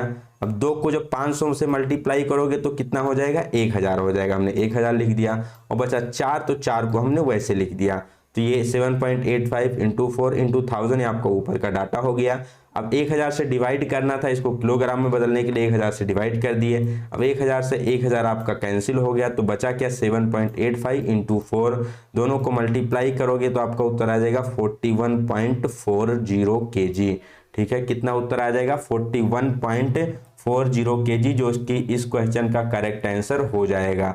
तो आशा करते हैं चीजें आपको समझ में आई होंगी। उत्तर क्या हो जाएगा, तीसरा वाला 41.4 kg इसका करेक्ट आंसर हो जाएगा। ये आपको फुल डिटेल सॉल्यूशन यहाँ पर दिया गया है। करना क्या था, घनत्व बराबर द्रव्यमान बटा आयतन का आपको फार्मूला पता होना चाहिए। प्लेट थी तो उसका लंबाई गुणे चौड़ाई गुणे मोटाई उसका वॉल्यूम हो जाएगा। मिलीमीटर में दिया गया था, आपको सेंटीमीटर में कन्वर्ट कर लेना था। फिर आपकी ग्राम में वैल्यू आएगी, इसको कन्वर्ट कर देना था किलोग्राम में, 1000 से डिवाइड करके आपका उत्तर मिल गया। चलते हैं नेक्स्ट क्वेश्चन की तरफ। What is the formula to calculate size across flat to flat of a regular hexagon. Basically यहाँ पर एक हेक्सागन की बात की गई है। तो जब हम फ्लैट टू फ्लैट कैलकुलेट करते हैं तो उसके लिए फार्मूला क्या होता है, तो इसके लिए फार्मूला होता है √3। ये ऑप्शन नंबर ये 3 यहाँ से सही हो जाएगा। आपका रेगुलर हेक्सागन कुछ इस तरीके से बनेगा। ठीक है, ये हो गया आपका कुछ रेगुलर हेक्सागन। अब यहाँ पर 1 मिनट, यहाँ पर नहीं बनेगा। ये हो गया आपका कुछ इस प्रकार से हेक्सागन बनता है। ठीक है, अब हेक्सागन में फ्लैट टू फ्लैट जब आपको कैलकुलेट करना होता है, एक फ्लैट से दूसरे फ्लैट के बीच की जो दूरी होती है, इसको कैलकुलेट करने के लिए फार्मूला क्या होता है, √3a होता है। जहां पर a क्या होती है, तो ये होती है लेंथ ऑफ साइड। इसका जो साइड होता है, इसमें 6 साइड होगी, 6 के 6 आपकी इक्वल होगी। तो इस साइड की लंबाई क्या है, इसको √3 से मल्टीप्लाई कर दो, आपको मिल जाएगा अक्रॉस फ्लैट टू फ्लैट उसकी डिस्टेंस। नेक्स्ट क्वेश्चन की तरफ चलते हैं। अब यहाँ से आपका बेसिकली ये जो ऊपर थे आपके ट्रेड थ्योरी के अंतर्गत थे। ठीक है, बट ये जो लास्ट के 2 क्वेश्चन ये वर्कशॉप कैलकुलेशन की हैं बेसिकली यहाँ पर उन्होंने ट्रेड थ्योरी के अंतर्गत डाल दिया है। बट ये दोनों आपके ट्रेड मतलब वर्कशॉप कैलकुलेशन और साइंस के क्वेश्चन हैं। यहाँ से आपका वर्कशॉप कैलकुलेशन का और नीचे आपको सेट दिया गया है, उसको हम क्वेश्चन को देखते हैं। तो ऊपर अभी तक हमने जो डिस्कस किए वो थ्योरी के अंतर्गत क्वेश्चन थे। अब यहाँ पर आपको वर्कशॉप कैलकुलेशन के क्वेश्चंस मिलेंगे। नेक्स्ट क्वेश्चन दिया गया है, what is term as quantity of matter contained in a body. यहाँ पर पूछा गया है वस्तु में निहित पदार्थ की मात्रा को क्या कहा जाता है। कोई भी यहाँ पर आपका पदार्थ होता है, कोई भी वस्तु है, तो उसमें कुछ ना कुछ पदार्थ की मात्रा होती है। तो उसमें जो पदार्थ की मात्रा होती है उसको हम क्या कहते हैं, तो उसको हम आयतन के नाम से जानते हैं। उसको क्या कहते हैं, आयतन के नाम से जानते हैं। कोई भी वस्तु है उसमें जितनी पदार्थ की मात्रा है वही उसका क्या कहलाता है, आयतन कहलाता है। बाकी जो यहाँ पर ऑप्शन दिए गए हैं उसको भी हम समझ लेते हैं। तो इसके लिए हमने यहाँ पर आपको एक PDF दिया हुआ है, तो एक स्क्रीनशॉट दिया हुआ है, इसके सहायता से हम चीजों को समझेंगे। ठीक है, इसको थोड़ा सा हम जूम कर लेते हैं जिससे कि आपको चीजें दिखाई दें। ठीक है, अब नेक्स्ट क्वेश्चन की यहाँ पर हम 1 मिनट, यहाँ पर हम एक एक को समझते हैं। सबसे पहले हम समझते हैं मास। मास का मतलब क्या होता है, द्रव्यमान होता है। इसकी परिभाषा कैसे दी जाती है, mass is the amount of matter in A object. कोई भी वस्तु है उसमें उस पदार्थ की कितनी मात्रा है वही उसका क्या कहलाता है, मास या द्रव्यमान कहलाता है। उदाहरण के तौर पे समझा जाए तो if you have a bag of rice it mass is the quantity of rice in the bag. मान लीजिए आपके पास एक झोला है, एक कोई थैला है उसमें क्या है, कुछ राइस है, कुछ आपके चावल है, 1 किलो है, 2 किलो, 4 किलो, जो भी उसकी चावल की मात्रा है वही उसका क्या होगा, द्रव्यमान कहलाएगा। ठीक है, वही उस बैग का क्या होगा, द्रव्यमान कहलाएगा। ठीक है, तो जितनी चावल की मात्रा है, क्वांटिटी है, वही उसका क्या होगा, द्रव्यमान कहलाएगा। ठीक है, अब द्रव्यमान को किस में नापा जाता है, तो नॉर्मली इसे ग्राम में या फिर किलोग्राम में नापा जाता है। दूसरा यहाँ पर दिया गया था वॉल्यूम, जिसे हिंदी में कहते हैं आयतन। इसका मतलब क्या होता है, तो volume is the amount of space an object occupy. कोई भी वस्तु है जब उसको हम कहीं पर रखते हैं तो कितना स्थान घेरती है। जैसे मान लो कोई आपका एक यहाँ पर कोई ऐसा है प्लेट है, अब इसको कहीं पर हम ले जाके रखेंगे तो इसने कितना स्थान घेरा, तो इसने जितना स्थान घेरा, 3D में बात की जाएगी। ठीक है, इसने कितना स्थान घेरा वही इसकी क्या कहलाएगी, आयतन कहलाएगी। तो किसी भी ऑब्जेक्ट के द्वारा जो स्थान ऑक्यूपाई किया जाता है वही उसका आयतन कहलाता है। जैसे if you fill a bottle with water, the volume is the space that water takes up in the bottle। मान लीजिए कि आपके पास कोई एक बॉटल है, ठीक है, उस बॉटल में आप क्या करते हैं, पानी भरते हैं, तो उस पानी के द्वारा जितना स्थान घेरा जाता है बोतल के अंतर्गत, बोतल के अंदर, वही उसका क्या कहलाता है, आयतन कहलाता है। ठीक है, इसको किससे नापते हैं, तो इसको बेसिकली हम लीटर में मेजर करते हैं या फिर सेंटीमीटर क्यूब में मेजर करते हैं। ये दोनों चीजें आपको ध्यान में रखनी है। इसको हम किस में मेजर करते हैं, तो इसको हम लीटर में मेजर करते हैं या फिर सेंटीमीटर क्यूब में मेजर करते हैं। तो ये था मास, वॉल्यूम। ठीक है, नेक्स्ट हम चलते हैं अपने अगला, यहाँ पर जो हमारा इसमें दिया गया था वो दिया गया था डेंसिटी के बारे में। ठीक है, जस्ट 1 मिनट। नेक्स्ट यहाँ पर क्या दिया गया था, अगला ऑप्शन डेंसिटी। डेंसिटी का मतलब होता है हिंदी में घनत्व। तो इसकी परिभाषा क्या होती है, तो density is the mass of an object divide by its volume. भी ऊपर हमने इस पर एक न्यूमेरिकल भी सॉल्व किया कि घनत्व क्या होता है, द्रव्यमान बटा आयतन। कोई भी वस्तु है उसके द्रव्यमान को जब उसके आयतन से हम भाग करते हैं तो उसका क्या कहलाता है, घनत्व कहलाता है। तो द्रव्यमान और उसके आयतन का जो अनुपात होता है उसी को हम घनत्व कहते हैं। If you have a brick and A sponge of the same size, the brick is denser because it has more mass in the same volume. यहाँ पर आपको उदाहरण दिया गया है, मान लीजिए आपके पास एक कोई ब्रिक है, ब्रिक का मतलब हो गया कोई एक ईंटा है। ठीक है, ईंट है, और साथ ही साथ आपके पास एक कोई स्पंज है, स्पंज आप जिसे गत्ता कह सकते हो, सोख्ता कहते हैं। ठीक है, तो आपके पास एक कोई ईंटा है, एक कोई सोख्ता है, सेम साइज का। सेम साइज मतलब उसकी लंबाई, चौड़ाई, मोटाई दोनों की क्या है, सेम है। तो अगर आप ईंटे और सोख्ते को अगर कंपेयर करोगे तो जो ईंटे का भार होगा वो क्या होगा, ज्यादा होगा। तो ईंटे का भार ज्यादा क्या होगा, वो अधिक डेंसिटी उसकी क्यों होगी, क्योंकि ईंटे का वजन क्या है, ज्यादा है। ठीक है, उसका मास क्या है, ज्यादा है, इसीलिए वो क्या है, डेंस ज्यादा है। ठीक है, उसका भार ज्यादा है। सेम, जबकि वहां पर आयतन क्या है, सेम है, लंबाई, चौड़ाई, मोटाई दोनों की समान है। इस केस में जो आपका ईंटा होगा उसकी डेंसिटी ज्यादा होगी। क्यों ज्यादा होगी डेंसिटी, क्योंकि यहाँ पर ईंटे का भार क्या है, ज्यादा है। जबकि स्पंज, सोख्ते की बात की जाए तो उसकी डेंसिटी क्या होगी, कम होगी। क्यों, क्योंकि उसका जो भार है वो क्या है, कम है। तो यहाँ से आप इसको रिलेट कर सकते हैं कि जो मतलब द्रव्यमान और आयतन का अनुपात होता है उसी को क्या कहते हैं, हम डेंसिटी कहते हैं। डेंसिटी कितना डेंस है, उसके जो उसमें मतलब पदार्थ हैं, अणु हैं, वो कितने पास पास हैं, वही उसका क्या कहलाता है, डेंसिटी कहलाता है। यहाँ पर फार्मूला बात की जाए तो डेंसिटी कैसे निकालते हैं, मास को हम वॉल्यूम से डिवाइड करके डेंसिटी निकालते हैं। घनत्व बराबर द्रव्यमान बटा आयतन। यूनिट मात्रा की बात की जाए तो ग्राम पर सेंटीमीटर क्यूब या फिर किलोग्राम प्रति लीटर में भी इसको व्यक्त किया जाता है। नेक्स्ट यहाँ पर आपको ऑप्शन दिया गया था स्पेसिफिक ग्रेविटी, जिसे हम विशिष्ट गुरुत्व कहते हैं, विशिष्ट घनत्व कहते हैं। तो ये क्या होता है, specific gravity is the ratio of density of a substance to the density of water.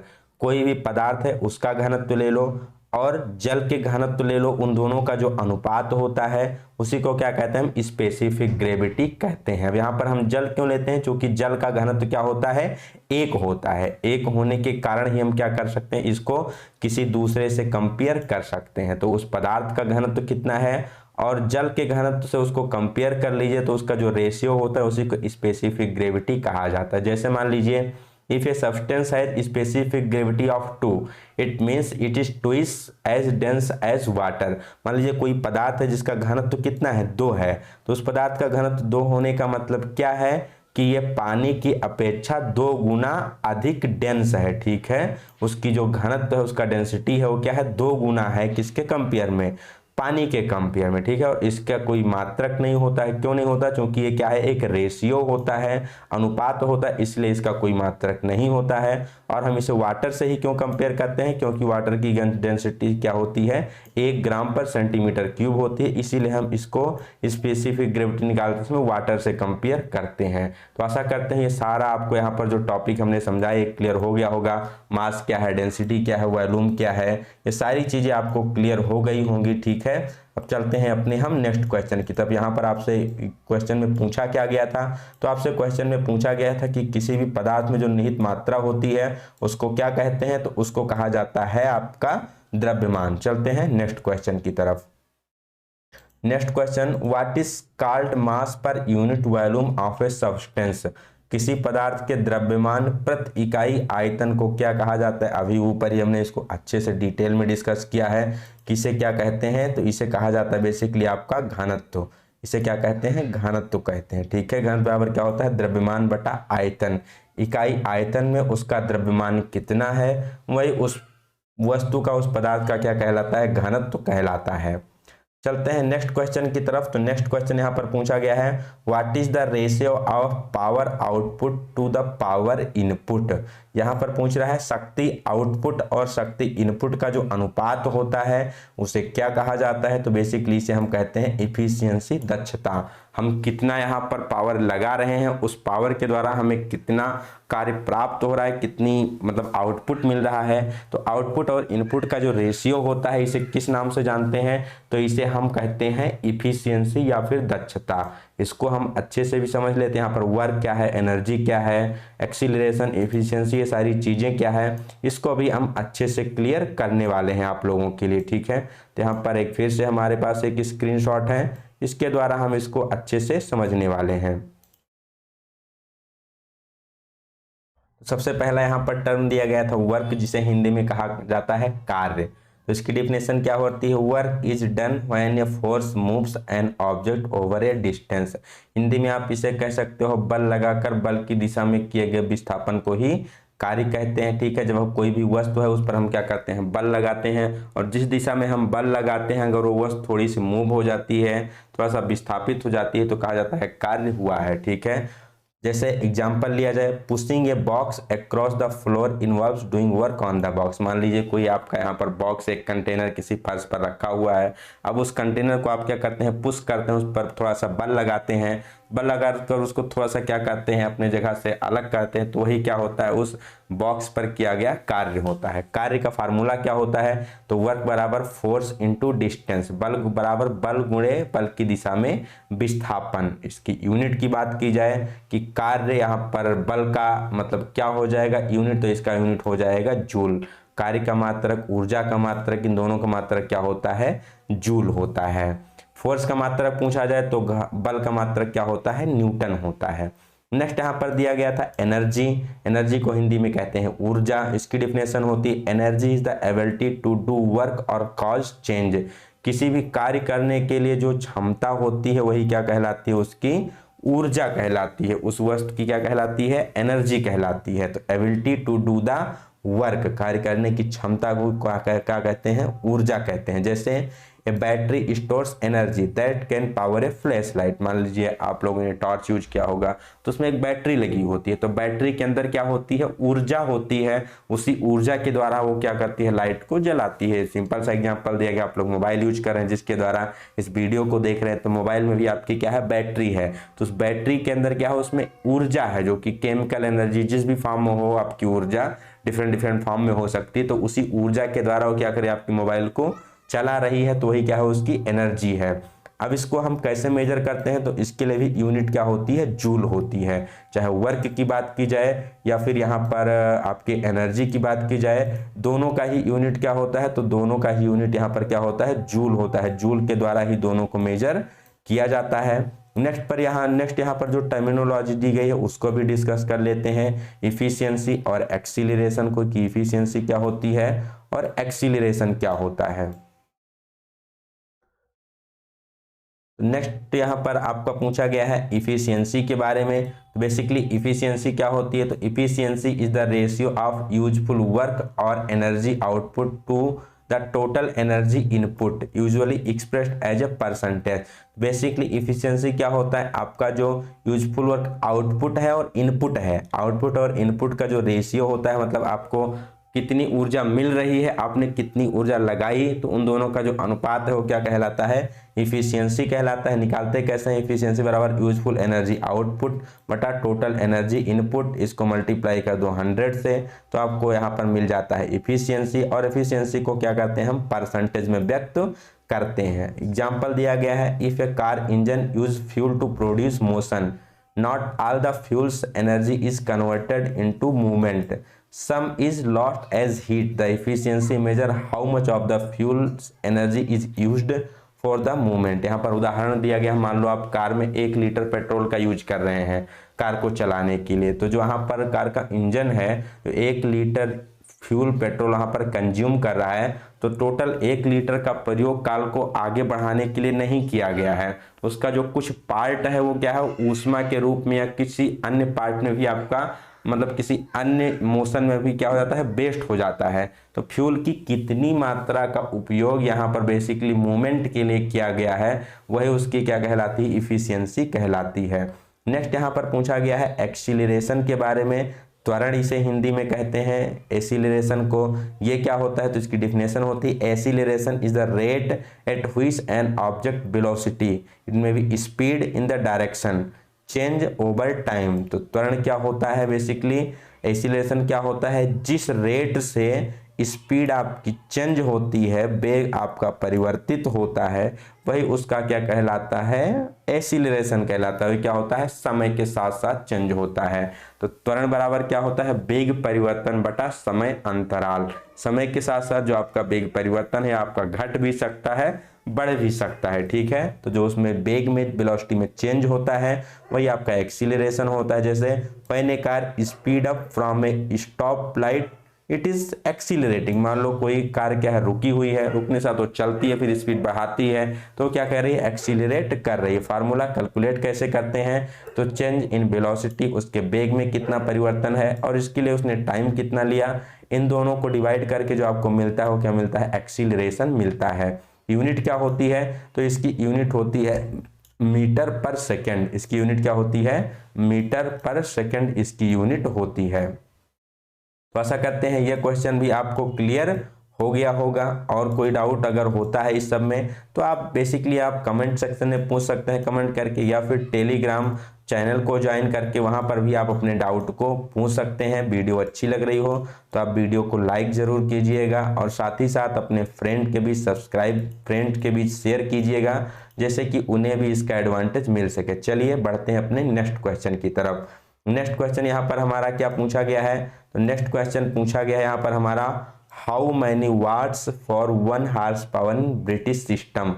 जब हम बात करते हैं किसकी, ब्रिटिश सिस्टम में, तो यहाँ पर 1 हॉर्स पावर में कितने वाट होते हैं। क्वेश्चन को ध्यान से देखना है। यहाँ पर क्या पूछा गया है, आपसे पूछा गया है कि 1 हॉर्स पावर में कितने वाट होते हैं, तो ये कितने होते हैं, 746 वाट होते हैं। बहुत ही सिंपल आंसर है आपका, कोई डाउट नहीं होना चाहिए आपको, 746 इसका करेक्ट आंसर हो जाएगा। यहाँ पर आपको ध्यान क्या रखना है, यहाँ पर आपको ध्यान ये रखना है कि मान लीजिए अगर आपसे पूछा जा रहा है ब्रिटिश, तो ब्रिटिश में कितने होते हैं, 746 वाट होते हैं। यहीं पर अगर आपको ब्रिटिश ना पूछ करके क्या पूछा जाता, मेट्रिक पूछा जाता, तो मेट्रिक में इसका उत्तर आपका दूसरा हो जाता, वो हो जाता 736 वाट हो जाता है। एग्जैक्टली बात की जाए तो ये होता है 735.5, बट इसमें हम मतलब एक डिजिट में कितना लेते हैं, 736 वाट लेते हैं, ठीक है। और यहाँ पर ब्रिटिश में कितना लेते हैं, 746 वाट लेते हैं, ठीक है। चलिए बढ़ते हैं अपने नेक्स्ट क्वेश्चन की तरफ कि नेक्स्ट क्वेश्चन क्या पूछा गया है। तो नेक्स्ट हमारा 43 नंबर का क्वेश्चन है, what is the SI unit of heat.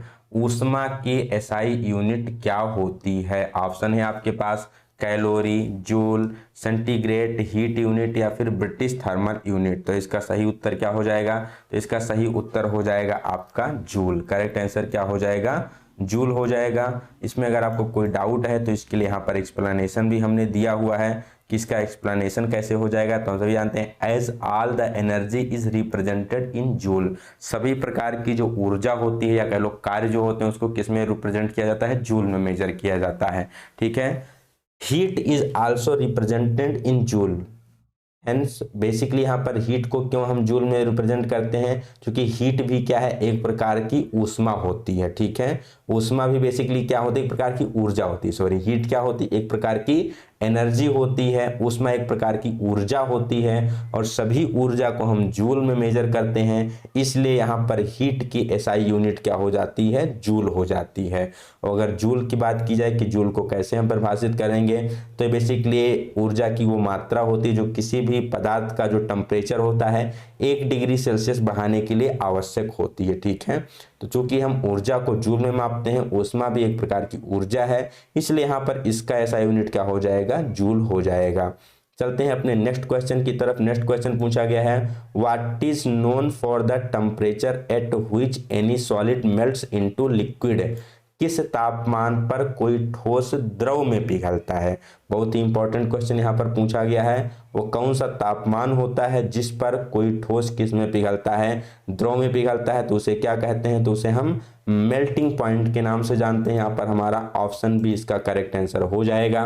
बाकी यहाँ पर जो boiling point, latent heat of fusion, latent heat of vaporisation दिए गए हैं, हम इसके बारे में भी बात कर लेते हैं। बेसिकली हम सभी यहाँ पर जो चारों ऑप्शन होते हैं, हमारा टारगेट होता है कि उसको क्लियर किया जाए, जिससे कि आपको कोई डाउट एग्जाम में ना रहे। ठीक है, तो चलिए यहाँ पर हम एक एक करके सारे टॉपिक को देख लेते हैं कि क्या क्या यहाँ पर और चीज़ें पूछी गई हैं। तो पहला ही बात करते हैं बॉइलिंग पॉइंट। बॉइलिंग पॉइंट का मतलब क्या होता है, the boiling point is the temperature at which a liquid turns into a gas, या कह लीजिए बॉइल्स। तो बॉइलिंग पॉइंट यहाँ पर बेसिकली वो टेम्परेचर होता है जिस पर कोई जो लिक्विड है, तरल है, ये क्या करता है, उबलने लगता है, या कह लीजिए गैस में परिवर्तित होता है। मतलब गैस में पूर्ण रूप से परिवर्तित नहीं होना, एग्जैक्टली कहा जाए तो हमारा जो लिक्विड है वो गैस मतलब उबलने लगता है धीरे धीरे। जब आप पानी को क्या करते हैं, उबालते हैं, तो एक टेम्परेचर, एक स्थिति के बाद उसमें से आपको वाष्प निकलती हुई दिखाई देती है, तो जो हमारा लिक्विड होता है वो वाष्प में बदलने लगता है। तो बॉइलिंग पॉइंट वो टेम्परेचर होता है जिस पर आपका लिक्विड गैस में टर्न होने लगता है, बॉइल करने लगता है। जैसे एग्जाम्पल बात की जाए, जो पानी है इसका बॉइलिंग पॉइंट कितना होता है, 100 डिग्री सेल्सियस होता है। मान लो डिग्री सेल्सियस ना देकर डिग्री फ़ारेनहाइट पूछा जाए, तो 212 डिग्री फ़ारेनहाइट या 100 डिग्री सेल्सियस पानी का क्या होता है, बॉइलिंग पॉइंट होता है। ठीक है, जिसे हम क्वथनांक कहते हैं हिंदी में। नेक्स्ट यहाँ पर मेल्टिंग पॉइंट, जिसे हम गलनांक कहते हैं, तो ये क्या होता है, the melting point is the temperature at which ये solid turns into liquid, basically melts. तो मेल्टिंग पॉइंट क्या होता है, गलनांक क्या होता है, किसी भी पदार्थ का वो टेम्परेचर होता है जिस पर कोई जो सॉलिड होता है वो लिक्विड में चेंज हो जाता है। ठीक है, कोई भी ठोस है वो किस में परिवर्तित होने लगता है, द्रव में परिवर्तित होने लगता है, कहा जाए पिघलने लगता है, तो उसी को क्या कहते हैं, मेल्टिंग पॉइंट कहते हैं। जैसे the melting point of an ice is 0 degree Celsius और 32 डिग्री फ़ारेनहाइट। जैसे बात की जाए बर्फ है, तो बर्फ किस में है, सॉलिड स्टेट में है, तो बर्फ का जो मेल्टिंग पॉइंट होगा वो कितना होता है, 0 डिग्री सेल्सियस होता है। तो 0 डिग्री सेल्सियस पे बर्फ क्या करती है, पिघलने लगती है, आपकी लिक्विड पानी में बदलने लगती है। फ़ारेनहाइट में बात की जाए तो 32 डिग्री फ़ारेनहाइट इसका करेक्ट उत्तर हो जाएगा। ठीक है, और नेक्स्ट यहाँ पर जो पूछा गया है उसको भी हम देख लेते हैं। जस्ट 1 मिनट इसको रिसाइज करने के लिए। नेक्स्ट यहाँ पर आपको लेटेंट हीट ऑफ फ्यूजन पूछा गया और लेटेंट हीट ऑफ वेपोराइजेशन, ये दो चीजें पूछी गई हैं, इसको अभी हम देख लेते हैं।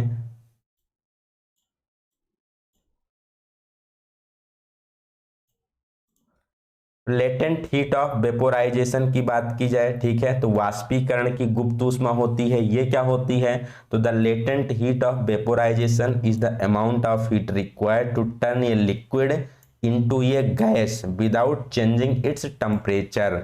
ये बहुत ही मेन यहाँ पर आपको पॉइंट ध्यान में देना होता है। तो वाष्पन की जो गुप्त ऊष्मा होती है क्या होती है, किसी भी मतलब कह लीजिए मतलब कोई भी पदार्थ है उसकी वो ऊष्मा की मात्रा होती है, मतलब वो हीट की मात्रा होती है जिस पर जो कोई भी लिक्विड है वो किस में बदल जाता है, गैस में बदल जाता है। तो ऊष्मा की वो मात्रा जिससे कोई भी जो हमारा तरल है किस में बदल जाता है, गैसीय अवस्था में बदलने लगता है। और ध्यान क्या रखना है, विदाउट चेंजिंग इस टेम्परेचर, बिना ताप में परिवर्तन किए, मतलब उसका ताप नहीं बदलता है, बिना ताप के बदले कोई तरल हमारा किसी गैस में बदलने लगता है तो उसके लिए जितनी ऊष्मा चाहिए होती है उसे वाष्पन की गुप्त ऊष्मा कहते हैं। जैसे एग्जाम्पल के द्वारा, when boiling water the energy required to change water at 100 degree Celsius into steam at 100 degree Celsius its latent heat of vaporization। Basically अगर यहाँ पर बात की जाए, जब आपका पानी क्या हो रहा है, उबल रहा होता है, तो जो 100 डिग्री सेल्सियस का जो पानी होता है और जो 100 डिग्री सेल्सियस पे वाष्प होती है, तो 100 डिग्री सेल्सियस के पानी को 100 डिग्री सेल्सियस के वाष्प में बदलने के लिए जो ऊष्मा की मात्रा चाहिए होती वही क्या होती, वाष्पन की गुप्त ऊष्मा होती है। मतलब तरल से गैस में बदलना है, ताप आपका नहीं बदलना चाहिए, टेम्परेचर नहीं बदलना चाहिए। लेटेंट हीट ऑफ फ्यूजन, गलन की गुप्त ऊष्मा, इसमें क्या है, तो the latent heat of fusion is the amount of heat required to turn a solid into a liquid without changing its temperature. कोई भी आपका सॉलिड है, ठोस है, उसको किस में बदलना है, लिक्विड में बदलना है, तो इसके लिए जितनी ऊष्मा की मात्रा चाहिए होगी, ठीक है, बिना इसके टेम्परेचर को बदले हुए, बिना इसके ताप को बदले हुए, जो सॉलिड का ताप है उसी ताप पर आपका लिक्विड हो जाए, तो इसके लिए जो ऊष्मा की मात्रा चाहिए होगी उसी को क्या कहेंगे हम, लेटेंट हीट ऑफ फ्यूजन, गलन की गुप्त ऊष्मा कहते हैं। जैसे the energy required to change 0 degree Celsius ice into 0 degree Celsius of water, it's latent heat of fusion. Basically जो 0 डिग्री सेल्सियस पर आपकी बर्फ होती है, इस बर्फ को 0 डिग्री सेल्सियस के वाटर या 0 डिग्री सेल्सियस के पानी में बदलने के लिए जितनी आपको यहाँ पर ऊष्मा की मात्रा चाहिए होती है वही क्या कहलाती है, लेटेंट हीट ऑफ फ्यूजन यहाँ पर कहलाती है। तो आशा करते हैं ये सारे यहाँ पर आपको मतलब जो टर्मिनोलॉजी दी गई थी ये सभी क्लियर हो गई होंगी। कोई डाउट होता है तो आप कमेंट सेक्शन में पूछ सकते हो या फिर टेलीग्राम ग्रुप को ज्वाइन करके वहां भी अपने डाउट को पूछ सकते हो। चलते हैं नेक्स्ट क्वेश्चन की तरफ। यहाँ पर नेक्स्ट क्वेश्चन हमारा क्या पूछा गया है, तो नेक्स्ट क्वेश्चन पूछा गया है identify the conventional symbol of material. यहाँ पर आपको एक मटेरियल दिखाया गया है और पूछा गया है कि ये किसका सिंबल है। तो बेसिकली हमने कल वाले वीडियो में भी अपने अच्छे से इन सारी चीज़ों को मतलब क्लियर किया था कि जो भी ड्राइंग के कन्वेंशनल सिंबल होते हैं उसको आप जरूर पढ़ के जाइएगा। जैसे यहाँ पर आप देख सकते हैं डिफरेंट प्रकार के कन्वेंशनल सिंबल यूज किए जाते हैं, जैसे ये आपको अभी पूछा गया है वहाँ पर, ठीक है। तो क्या होता है, बेसिकली ये मेटल का है, मेटल में स्टील, कास्ट आयरन, कॉपर और इसके जो एलॉय होते हैं या फिर एल्युमिनियम और इसके एलॉय होते हैं, इसको हम इस प्रकार के कन्वेंशन से प्रदर्शित करते हैं। सीधा सीधा 45 डिग्री की जो हैच लाइन होती है उसके द्वारा प्रदर्शित किया जाता है स्टील, कास्ट आयरन, कॉपर और इसके एलॉय को। दूसरा यहाँ पर जब डबल लाइनें होती हैं, थोड़े से गैप पर होती हैं, तो ये लेड, जिंक, टिन और व्हाइट मेटल को दर्शाता है। किसको दर्शाता है, लेड, जिंक, टिन और व्हाइट मेटल को। नेक्स्ट यहाँ पर आपका जो कई सारे मतलब छोटी छोटी हैच लाइनें ग्रुप में होती हैं, कुछ डिस्टेंस पर होती हैं, तो किसका प्रतीक होता है, ये आपका ग्लास का कन्वेंशन होता है। नेक्स्ट यहाँ पर जब dash dash dash dash dash लाइनें 45 डिग्री की जो डैश लाइनें होती हैं, ये पोर्सलिन, स्टोन वेयर या फिर मार्बल को दिखाती हैं या स्लेट को दिखाती हैं। नेक्स्ट बात की जाए यहाँ पर जब आपकी 45 डिग्री की लाइन है उसके साथ साथ हॉरिजेंटल लाइनें उसको क्रॉस करके कट करती हैं, तो बेसिकली एस्बेस्टस, फाइबर या सिंथेटिक रेजिन या फिर रबर, लेदर, बैग्स या इंसुलेटिंग मटेरियल को यहाँ पर प्रदर्शित करती हैं। नेक्स्ट यहाँ पर वाटर, ऑयल, पेट्रोल, केरोसिन या भी जो लिक्विड होती है इसके लिए तो हॉरिजेंटल डॉटेड लाइन का प्रयोग किया जाता है, जो कि कुछ इस प्रकार से दिखाया जाता है। अगला यहाँ पर वुड या फिर प्लाईवुड के बारे में, तो इसका एक अलग ही स्ट्रक्चर होता है। यहाँ पर देख सकते हैं वुड, लकड़ी या फिर प्लाईवुड को दर्शाया जाता है। कंक्रीट के लिए यहाँ पर छोटे छोटे आपको ब्लैक कलर के ट्रायंगल दिखाए जाते हैं और उसके बीच में छोटे छोटे यहाँ पर आपके कुछ अमाउंट उसमें भरे होते हैं, तो ये किसका प्रतीक है, ये है कंक्रीट का। तो ये सिंबल बहुत ही मोस्ट इंपॉर्टेंट है, आपसे एग्जाम में पूछा जाता है। कम से कम 1 से 2 सिंबल यहाँ पर आपके दोनों पेपर में दिए गए हैं, तो इसका मतलब क्या है, जो आपका फाइनल पेपर आएगा उसमें भी आपका कम से कम 2 सिंबल यहाँ से पूछा जाएगा। तो ये किसका सिंबल है, आपका स्टील का सिंबल हो जाएगा, ठीक है। चलते हैं नेक्स्ट क्वेश्चन की तरफ। नेक्स्ट यहाँ पर एक और सिंबल आपको पूछा गया है, तो ये सिंबल किसका हो जाएगा, आप लोग कमेंट सेक्शन में कमेंट भी कर सकते हैं किसका उत्तर हो जाएगा। तो ये हो जाएगा हमारा ग्लास का सिंबल हो जाएगा। किसका है, ग्लास का यहाँ पर आपका कन्वेंशनल सिंबल हो जाएगा। नेक्स्ट क्वेश्चन की तरफ चलते हैं 47 नंबर। 47 नंबर फिर से यहाँ पर एक बार आपको कन्वेंशनल सिंबल पूछा गया है, तो ये किसका हो जाएगा, ये हो जाएगा बेसिकली आपका कंक्रीट, जो ठोस कंक्रीट होते हैं उसका ये आपका कन्वेंशन हो गया। Next question, what is the trimmed size of A4 sheet. जो A4 शीट होती है उसका ट्रिम्ड साइज कितना होता है, ये यहाँ पर आपसे पूछा गया है। यहाँ पर बेसिकली जो हम ड्राइंग शीट्स या कह लीजिए आपका जो पेपर हम यूज करते हैं अपने ड्राइंग को बनाने के लिए, वहाँ पर different A0, A1, A2, A3, A4, A5 या डिफरेंट प्रकार की शीट्स होती हैं। तो इसका साइज आपसे पूछा जा सकता है, इसकी लंबाई और चौड़ाई बेसिकली पूछी जाती है आपसे एग्जाम में। तो यहाँ पर पूछा गया है A4 शीट का, तो A4 शीट का होता है 210 गुणे 297। कितना होता है, 210 गुणे 297। इसके लिए हमने यहाँ पर आपको एक चार्ट भी दे दिया है, इससे आप इसको समझ सकते हैं यहाँ पर चीज़ों को कि किसका कितना साइज होता है। जैसे बात की जाए अगर A0 की, तो यहाँ पर अनट्रिम्ड वाले साइज कभी नहीं पूछा जाता है एग्जाम में, बेसिकली आपको ट्रिम्ड साइज ही पूछा जाता है। तो A0 का होता है 841 गुणे 1189। A1 का कितना होता है 594 गुणे 841। A2 का कितना होता है 420 गुणे 594। नेक्स्ट A3 का होता है 297 गुणे 420। A4 का होता है 210 गुणे 297। A5 का होता है 148 गुणे 210। बेसिकली यहाँ पर जो आपका पहला वाला है दूसरे, नेक्स्ट वाले में दूसरे का काम करता है। यहाँ पर जो लंबाई है मतलब यहाँ पर जो चौड़ाई होती है इसकी, ये दूसरे में क्या करती है, लंबाई का काम करता है। जैसे A0 की चौड़ाई 841 है, फिर ये A1 की लंबाई हो गई। अब यहाँ पर 594 है इसकी चौड़ाई, ये इसमें फिर लंबाई हो जाएगी। तो इस प्रकार से भी ये इसको याद रख सकते हैं। सबसे ज़्यादा A4 का पूछा जाता है, तो 210 गुणे 297 इसका करेक्ट आंसर हो गया। बाकी भी चीज़ें आप एग्जाम के लिए याद रख सकते हैं। नेक्स्ट क्वेश्चन की बात की जाए तो which drawing dimension is correct as per IS standard. As per IS standard के अनुसार यहाँ पर आपको एक ब्लॉक दिया गया है और ब्लॉक में डायमेंशनिंग की गई है, उसके लेंथ ब्रेथ और मतलब उसके लंबाई चौड़ाई और ऊंचाई की यहाँ पर डायमेंशनिंग की गई है।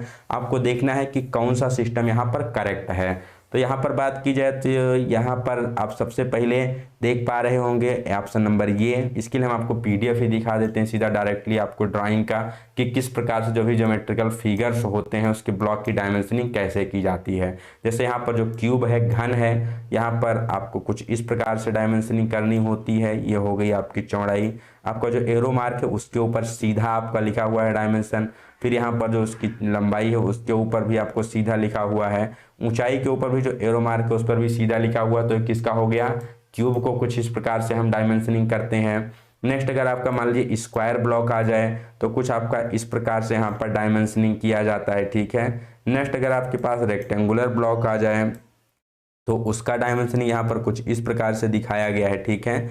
डिफरेंट जो यहाँ पर ब्लॉक्स होते हैं वहाँ पर उसकी डायमेंशनिंग कैसे की जाती है वो चीज़ें यहाँ पर आपको फिगर में दिखाई गई हैं। तो ये चीज़ें आपको ध्यान में रखना है। कमिंग टू आवर क्वेश्चंस, तो यहाँ पर क्या है, ऑप्शन नंबर ये इसका सही हो जाएगा, क्योंकि जो आपके यहाँ पर डायमेंशन लाइन है उसके ऊपर जस्ट यहाँ पर डायमेंशन दिखाए गए हैं। यहाँ पर बात की जाए तो यहाँ पर ये नीचे हो गए इसलिए बी ऑप्शन गलत हो जा रहा है। यहाँ पर एक नीचे हो गया इसलिए ये गलत हो जा रहा है। यहाँ पर ये वाला डी में नीचे हो गया तो इसलिए गलत हो जा रहा है। तो ऑप्शन नंबर ये सही है, जो आपकी तीनों डायमेंशन लाइन के ऊपर है, इसलिए आपका ऑप्शन सही हो जाएगा।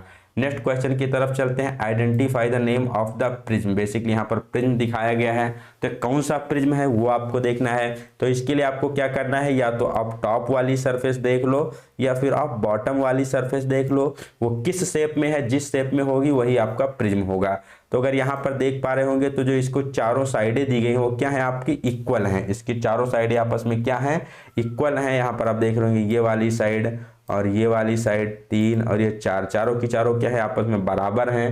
बराबर किस में होता है, स्क्वायर में होता है। तो इसका करेक्ट आंसर क्या हो जाएगा, स्क्वायर प्रिज्म हो जाएगा, जिसे हिंदी में भी स्क्वायर प्रिज्म कहते हैं। अदर जो यहाँ पर आपके प्रिज्म होते हैं वो किस प्रकार से दिखाई देते हैं उसको देख लीजिए आप यहाँ पर, ठीक है। यहाँ पर आपको दिखाया गया है, ठीक है। मान लीजिए आपका रेक्टेंगुलर आयताकार प्रिज्म दिखाना होगा तो ऊपर आप देखो यहाँ पर जो इसकी चौड़ाई है चौड़ाई के बराबर होगी और लंबाई वाले सामने की पूछा लंबाई वाले के बराबर होगी, मतलब लंबाई और चौड़ाई दोनों आपस में बराबर नहीं होगी। तो यहाँ पर कुछ है कि आपका आयत बन रहा है। अब इसी को एक्सट्रूड कर दिया जाए तो आपका प्रिज्म बन गया। यहाँ पर आपको जो क्वेश्चन एग्जाम में पूछा गया, यहाँ पर एक स्क्वायर है, स्क्वायर को एक्सट्रूड कर दिया गया तो आपका स्क्वायर प्रिज्म हो गया आयताकार। अगर यही आपका त्रिभुज के शेप में हो जाए, ठीक है, और इसको एक्सट्रूड कर दिया जाए, ऊंचाई में कर दिया जाए तो ये क्या हो जाएगा, तो आपका ट्रायंगुलर प्रिज्म हो जाएगा। सेम प्रकार से ऊपर अगर आपका पेंटागन बन रहा है, 5 भुजाओं वाली आकृति, तो पेंटागन प्रिज्म हो जाएगा। इसी प्रकार से मान लो ऊपर आपका हेक्सागन बन रहा है तो क्या हो जाएगा, हेक्सागोनल प्रिज्म हो जाएगा। कोन बन रहा है, ठीक है, तो डिफरेंट प्रकार की यहाँ पर आपकी फिगर्स होती हैं। तो आप क्या कर सकते हैं, ऊपर वाला जो इसका क्रॉस सेक्शन है, क्रॉस सेक्शन से बता सकते हैं कि वो किस प्रकार का प्रिज्म वहां पर क्वेश्चन में आपको पूछा गया। तो इसका उत्तर सही क्या हो जाएगा, उसका हो जाएगा आपका स्क्वायर प्रिज्म, ठीक है। यहाँ पर आयत प्रिज्म गलत टिक हो गया है, स्क्वायर प्रिज्म, इसका उत्तर क्या होगा, स्क्वायर प्रिज्म इसका सही आंसर हो जाएगा।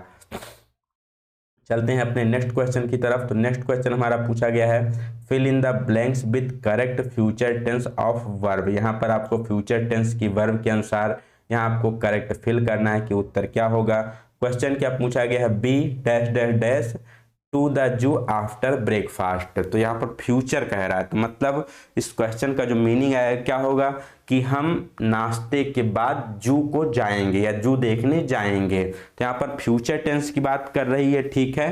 तो फ्यूचर में क्या होगा, तो बी के साथ बिल, यहाँ पर बेसिकली फ्यूचर में बिल और सेल का प्रयोग होता है, ठीक है। उसके बाद फिर आपका टेंस मतलब जो भी आपका वर्ब है उसकी फर्स्ट फॉर्म प्रयोग की जाती है, ठीक है। तो यहाँ पर फ्यूचर है तो बी के बाद क्या आ जाएगा, बिल आ जाएगा, फिर जाना है तो गो आ जाएगा, तो बी बिल गो। तो इसका करेक्ट आंसर क्या हो जाएगा, विल गो। तो यहाँ पर ऑप्शन नंबर डी इसका सही हो जाएगा। क्योंकि बेंट क्या है, ये आपकी पास्ट फॉर्म है, तो ये पास्ट टेंस की बात करती है। आर गोइंग तो ये क्या है, प्रेजेंट को दिखा रहा है। हैड गॉन ये भी क्या दिखा रहा है, पास्ट को दिखा रहा है। तो ये तीनों करेक्ट ऑप्शन नहीं होंगे, इनकरेक्ट हैं। यहाँ पर बिल गो क्या दिखा रहा है, फ्यूचर को दिखा रहा है। तो इसका करेक्ट आंसर हो जाएगा we will go to the zoo after breakfast.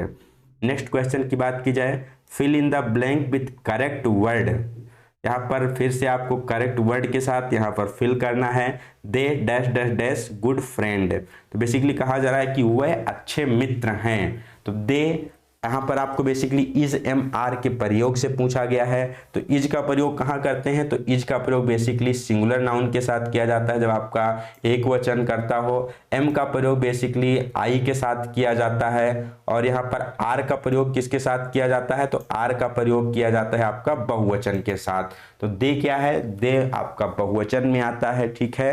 तो दे के साथ किसका प्रयोग करेंगे, हम आर का प्रयोग करेंगे। तो दे आर गुड फ्रेंड। तो इसका उत्तर क्या हो जाएगा, आर सही हो जाएगा। यही दे के स्थान पर अगर कोई दूसरा होता है जैसे बी हो जाता तो we are good friend, we के साथ भी आर का प्रयोग किया जाएगा, ठीक है। नेक्स्ट क्वेश्चन की तरफ चलते हैं। नेक्स्ट क्वेश्चन पूछा गया, fill in the blank with present progressive tense of the verb. यहाँ पर प्रेजेंट प्रोग्रेसिव के साथ आपको फिल इन द ब्लैंक्स करना है, ठीक है, प्रेजेंट टेंस में रहना है। ऑप्शन क्या है, the train dash dash dash through the tunnel. यहाँ पर बेसिकली सेंटेंस का मतलब हो जाएगा कि जो ट्रेन है वो टनल से, कोई भी आपका यहाँ पर एक टनल है उससे सुरंग से क्या कर रही है, गुजर रही है। ट्रेन सुरंग से गुजर रही है, ठीक है। तो यहाँ पर आपको इसको कंप्लीट करना है प्रेजेंट प्रोग्रेसिव। ध्यान क्या रखना है, जो यहाँ पर चीजें दी जाती हैं कि प्रेजेंट में प्रयोग करना है या पास्ट में प्रयोग करना है, फ्यूचर में, तो यहाँ पर प्रेजेंट प्रोग्रेसिव प्रयोग करना है। तो द ट्रेन सिंगुलर है, उसके साथ इज का प्रयोग करेंगे। और टनल से गुजर रही है तो पास का प्रयोग करेंगे। अब इज है तो आईएनजी जोड़ देंगे। तो इसका उत्तर क्या हो जाएगा, द ट्रेन इज पासिंग, ठीक है। तो ये प्रेजेंट प्रोग्रेसिव। प्रोग्रेसिव का मतलब क्या होता है, कार्य अभी हमारा वर्तमान में प्रगतिशील है। यहाँ पर हिंदी में दिया गया वर्तमान प्रगतिशील है, मतलब कार्य हम जो कार्य है हमारा यहाँ पर क्या है, जारी है, अभी प्रगतिशील पर है। तो इसका उत्तर क्या हो जाएगा, the train is passing through the tunnel. अब पास्ट क्या है, तो पास्ट बेसिकली आपका पास्ट टेंस को दर्शा रहा है। तो ये मतलब ट्रेन पास कर गई है पास, ये भी आपका पास्ट को दर्शा रहा है, ठीक है। वाज पासिंग ये आपका पास्ट को दर्शा रहा है। तो ये बाकी तीनों ऑप्शन आपके पास्ट मतलब भूतकाल को दर्शा रहे हैं। केवल ऑप्शन नंबर जो आपका बी है यही प्रेजेंट प्रोग्रेसिव को दर्शा रहा है, इज पासिंग, इसका करेक्ट आंसर हो जाएगा। नेक्स्ट क्वेश्चन की तरफ चलते हैं। Fill in the blank with proper interrogative adjective. यहाँ पर आपको क्या दर्शाना है, किससे फिल करना है, इंट्रोगेटिव जो क्वेश्चन मार्क पूछता है उसके साथ, साथ ही साथ विशेषण होना चाहिए जो विशेषता बताए। यहाँ आर यू गोइंग, ठीक है, आर यू गोइंग। अब इसके साथ देख लो क्या बेसिकली प्रयोग किया जाएगा। तो इस सेंटेंस का जो मतलब निकल के आएगा ये आएगा कि आप कहाँ जा रहे हो। तो कहाँ के लिए किसका प्रयोग, देखो बेसिकली गोइंग है, जा रहे हो, क्वेश्चन पूछ रहा है तो जाने का क्वेश्चन क्या पूछेगा, कहाँ भी पूछेगा, ठीक है। तो वैसे भी अगर आप ऑप्शन से चेक करना चाहो तो पहला अगर हु का प्रयोग करो, हु आर यू गोइंग, कोई मतलब नहीं निकल रहा है। जब ऑप्शन 2 आप प्रयोग करते हो, वेयर आर यू गोइंग, आप कहाँ जा रहे हो, तो ये इसका करेक्ट आंसर हो जाएगा, ठीक है। तो क्या है, इंट्रोगेटिव है और साथ ही साथ क्या है, एडजेक्टिव का भी यहाँ पर कार्य, विशेषता बताने का भी कार्य कर रहा है, उस स्थान के बारे में बताएगा जहां आप जा रहे हो। तो वेयर आर यू गोइंग, तो यहाँ करेक्ट आंसर क्या हो जाएगा, वेयर हो जाएगा। व्हिच को अगर ट्राई करो, व्हिच आर यू गोइंग, कोई मतलब नहीं निकलता। व्हाट आर यू गोइंग, इसका भी कोई सेंस नहीं निकलता। तो ऐसे भी आप इससे ऑप्शन से भी ट्राई कर सकते हैं। ऑप्शन नंबर यहाँ पर बी सही हो जाएगा। नेक्स्ट क्वेश्चन की तरफ, fill in the blank with proper pronoun. यहाँ पर आपको नाउन के साथ प्रोनाउन का यूज करना है। तो आई मतलब मैं, आई के साथ कौन सा, तो आई के साथ माई का प्रयोग होता है। प्रोनाउन है तो माई सेल्फ का प्रयोग होगा। तो क्वेश्चन क्या है, आई मेड दिस केक, मैंने ये केक बनाया। वो कहना चाह रहा है कि मैंने ये केक खुद से बनाया है, स्वयं से बनाया है। तो आई के लिए यहाँ पर जो आपका प्रोनाउन है उसका पर्सनल वाला वो क्या हो जाएगा, माई सेल्फ हो जाएगा। आई के साथ माई, चूंकि प्रोनाउन है तो माई सेल्फ, ठीक है। तो I made this cake my self, इसका करेक्ट आंसर ऑप्शन ए हो जाएगा। यू होता तो यू के साथ योर सेल्फ हो जाता। ही होता ही के साथ हिम सेल्फ हो जाता। इट होता तो इट के साथ इट सेल्फ हो जाता। आई है तो आई के साथ क्या हो गया, माई सेल्फ हो गया। Next question, fill in the blank with proper pronoun. यहां भी आपको फिर से एक प्रोनाउन के बारे में पूछा गया है। सी मेड दिस केक, उसने यह केक बनाया है। अब सी क्या है, सी आपका सिंगुलर नाउन है, ठीक है। तो सी के साथ किसका प्रयोग होता है, तो सी के साथ उसका जो आपका प्रोनाउन होता है वो होता है हर, ठीक है। सी के लिए क्या होता है, हर होता है। तो इसका क्या हो जाएगा, सी made this cake her self, ये केक उसने स्वयं से बनाया है। इट के साथ इट सेल्फ, आई के साथ माई सेल्फ, ही के साथ हिमसेल्फ और सी के साथ हर सेल्फ, इसका करेक्ट आंसर हो जाएगा। नेक्स्ट क्वेश्चन की तरफ चलते हैं। Fill in the blank with proper reflexive pronoun. यहां पर आपको प्रतिवर्ती सर्वनाम के साथ यहां पर भरना है, ठीक है। तो यहां पर भी बेसिकली प्रोनाउन ही पूछा गया। तो सी का प्रोनाउन क्या होता है, हर होता है। तो सी हैज हर्ट, उसने नुकसान पहुंचाया है। तो यहां पर कहना चाह रहा है कि उसने खुद को नुकसान पहुंचाया है। तो सी हैज हर्ट हर सेल्फ, इसका उत्तर क्या हो जाएगा, हर सेल्फ करेक्ट हो जाएगा। माई सेल्फ किसके साथ, आई के साथ, हिम सेल्फ ही के साथ, इट सेल्फ इट के साथ। अब तो आपको ये सारे प्रोनाउन क्लियर हो गए होंगे। सी किसके साथ, हर के साथ। नेक्स्ट क्वेश्चन यहां पर पूछा गया है, fill in the blank with suitable adjective for given sentence. यहां पर सेंटेंस दिया गया है, the little girls dash dash dash eye revealed her mischief. Basically यहाँ पर लिटिल गर्ल के लिए उसके आंखों की विशेषता बताई जा रही है। तो उसके लिए यहाँ पर आपको एडजेक्टिव के बारे में पूछा गया कि इसके लिए एडजेक्टिव क्या हो जाएगा। तो यहाँ पर इसका मतलब क्या हो जाएगा, तो बेसिकली ये एक आपका यहाँ पर फ्रेज होता है कि छोटी सी बच्ची की चमकती आंखों से कि उसकी शरारत का पता चल गया। The little girls eyes, the little girls मतलब जो छोटी सी बच्ची है, ठीक है। आइस रिवील्ड, जो उसकी आंखों ने है, रिवील्ड मतलब उजागर किया, हर मिसचीफ उसकी शरारत का। तो यहाँ पर आई आंखों की विशेषता के बारे में एडजेक्टिव का यहाँ पर सेंटेंस पूछा गया है। तो इसका सही आंसर हो जाएगा ट्विंकलिंग। ट्विंकलिंग का मतलब होता है चमकती हुई आंखें, ठीक है। क्यूबी, बिग, शॉर्ट साइट, ये आपके क्या हैं, गलत आंसर हैं। ट्विंकलिंग इसका करेक्ट आंसर हो जाएगा। तो इसका सही उत्तर क्या हो जाएगा, the little girls twinkling eyes revealed her mischief. छोटी सी जो बच्ची है उसकी जो चमकती आंखें हैं उससे उसकी शरारत का पता चला या पता चल गया। इसका करेक्ट मतलब इसका हिंदी अनुवाद कुछ इस तरीके से आप कह सकते हैं। चलते हैं नेक्स्ट क्वेश्चन की तरफ। नेक्स्ट क्वेश्चन यहाँ पर पूछा गया है, fill in the blank with suitable place preposition. यहाँ पर आपको प्रीपोजिशन का प्रयोग करना है। प्रॉपर प्रीपोजिशन क्या पूछा गया है, माई house is dash dash dash the third floor. यहाँ पर बेसिकली कहना चाहते हैं कि जो मेरा घर है वो तीसरे मंजिल पर है, तो तीसरे मंजिल पर है, तो उस पर के लिए क्या प्रयोग करेंगे, एट, इन, ऑन या फिर अंडर। तो इसके लिए बहुत ही बेसिक क्वेश्चन है, किसका प्रयोग करेंगे, ऑन का प्रयोग करेंगे। माई house is on the third floor, तीसरे मंजिल पर है। एट किसी स्पेसिफिक प्लेस के लिए, इन अंदर के लिए होता है, अंडर किसी चीज के नीचे, जैसे the cat is under the table, वो बिल्ली जो है वो टेबल के नीचे है। एट किसी स्पेसिफिक प्लेस के लिए, इन उसके अंदर होता है, ठीक है, जैसे the fish in the water, मछली क्या है, जल के अंदर है, ठीक है। तो इस प्रकार से यहाँ पर आपको बेसिक जो यहाँ पर प्रीपोजिशन है उसका प्रयोग पूछा गया। तो my house is on the third floor. Next question, fill in the blank with correct question word. यहाँ क्वेश्चन वर्ड से आपको फिल इन द ब्लैंक्स करना है। Dash dash dash is the speaker at the function. यहाँ पर basically पूछ रहा है कि स्पीकर एट द फंक्शन, जो फंक्शन है उसमें स्पीकर है, तो स्पीकर के बारे में यहाँ पर क्वेश्चन मार्क पूछना है। तो बेसिकली पूछना चाहता है कि कौन है, जो आपका फंक्शन है उसमें स्पीकर वक्ता कौन है, तो कौन के लिए क्या हो जाएगा, हु हो जाएगा। तो इसका करेक्ट आंसर हो जाएगा who is the speaker at the function. बाकी ऑप्शन ट्राई करें, व्हाट इज द स्पीकर, गलत, कोई सेंस नहीं निकलता। व्हेन इज द स्पीकर, ये भी कोई नहीं निकलता sense. Why is the speaker at the function, इसका भी कोई सेंस नहीं निकलता। करेक्ट आंसर क्या हो जाएगा, who is the speaker at the function. तो आप अगर मान लीजिए आपको सही उत्तर नहीं पता है तो एक एक ऑप्शन को चेक करके भी आप उसका उत्तर टिक कर सकते हैं। बहुत ही बेसिक क्वेश्चन यहाँ पर एम्प्लॉयबिलिटी स्किल में पूछे जाते हैं। नेक्स्ट क्वेश्चन यहाँ पर पूछा गया है, low level language is also called, ठीक है। यहाँ बेसिकली आपसे पूछा गया है लो लेवल लैंग्वेज और हाई लेवल लैंग्वेज के बारे में। तो जो लो लेवल लैंग्वेज होती है क्या होती है, मशीन लैंग्वेज होती है। मशीन लैंग्वेज को हम लो लेवल लैंग्वेज कहते हैं। और जो हाई लेवल लैंग्वेज होती है उसमें आपकी असेंबली लैंग्वेज आती है। तो मशीन लैंग्वेज क्या होती है, एक लो लेवल लैंग्वेज का उदाहरण होती है।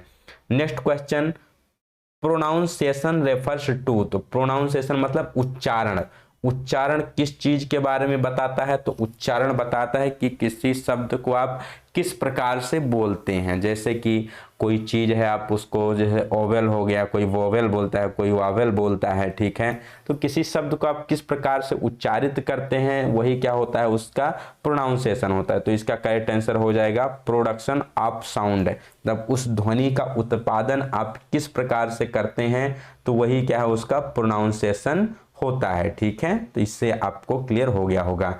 यहाँ पर संयुक्त स्वर, व्यंजन, विराम चिन्ह, ये तीनों आपके आउट ऑफ मतलब क्वेश्चन है।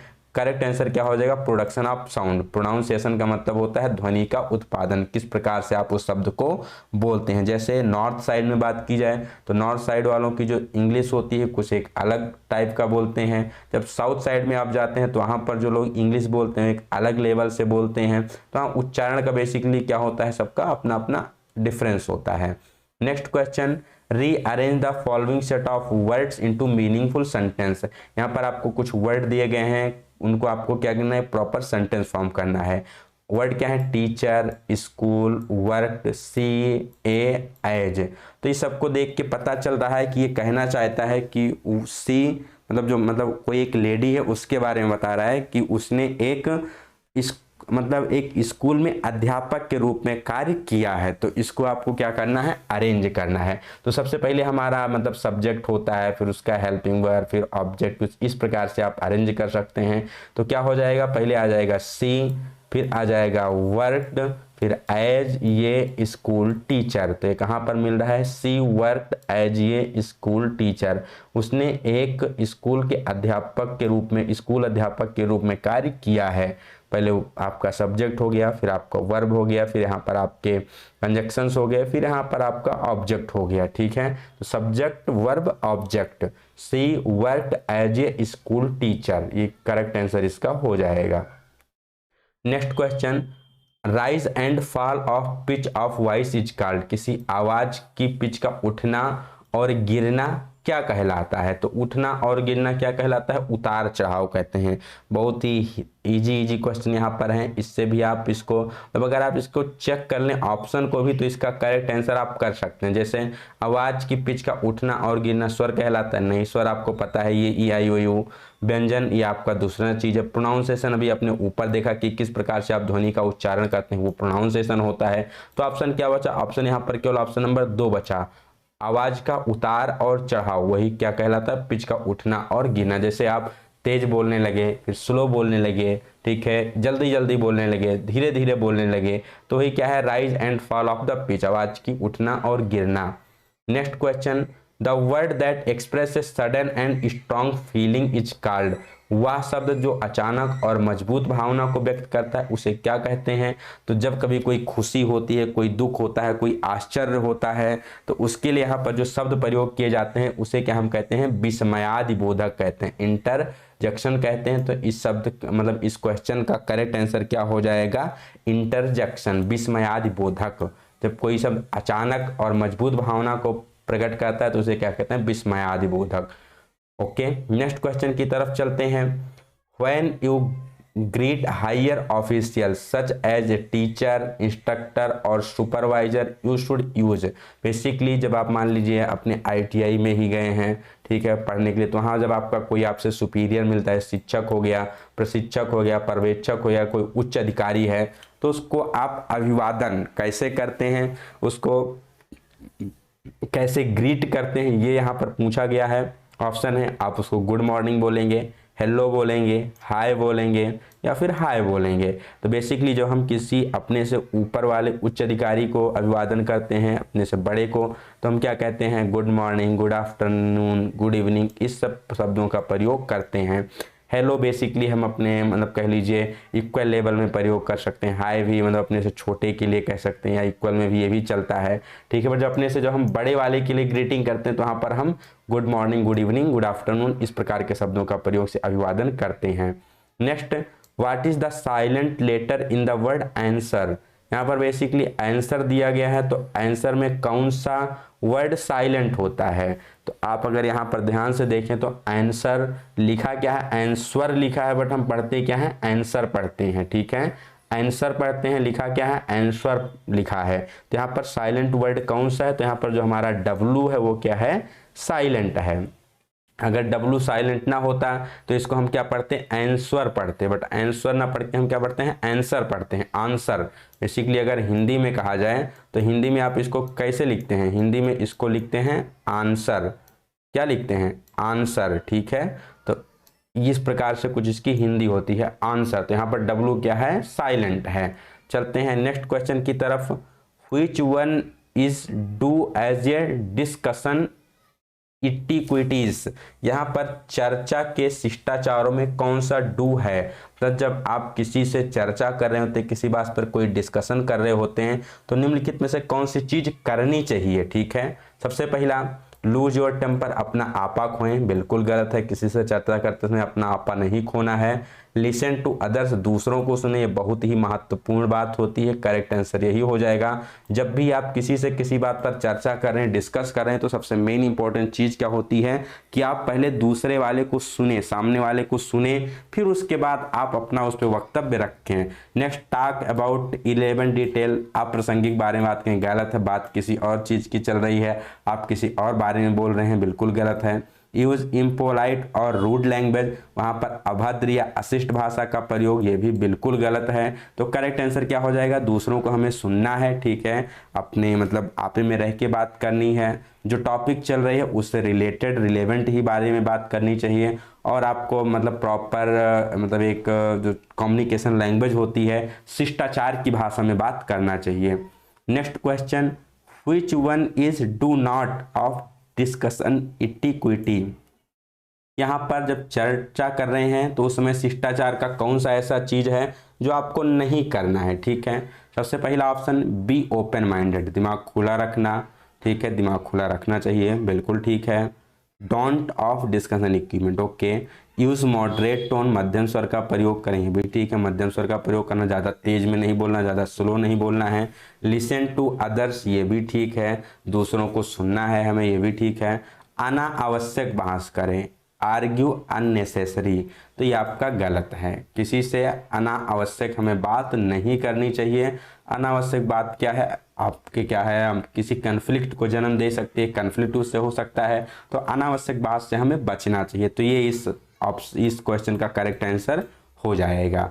नेक्स्ट क्वेश्चन की तरफ चलते हैं। Which one is the brain of computer? Computer का मस्तिष्क किसे कहा जाता है? तो जो CPU होता है, जिसे हम कहते हैं सेंट्रल प्रोसेसिंग यूनिट, ये क्या होता है, कंप्यूटर का ब्रेन कहा जाता है। ठीक है, नेक्स्ट क्वेश्चन की तरफ चलते हैं। यहाँ पर पूछा गया है Which one is a cardinal number?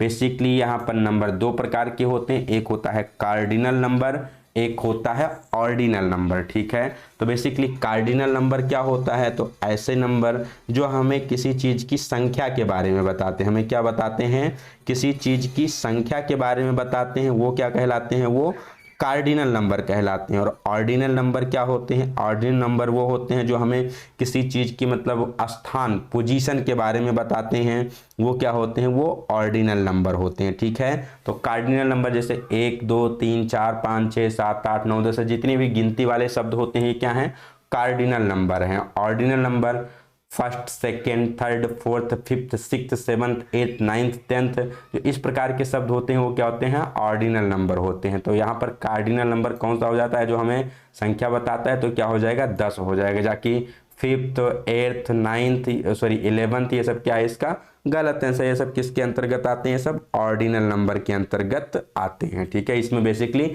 Suffix का प्रयोग किया जाता है। नेक्स्ट क्वेश्चन यहाँ पर आपसे कार्डिनल नंबर पूछा गया है।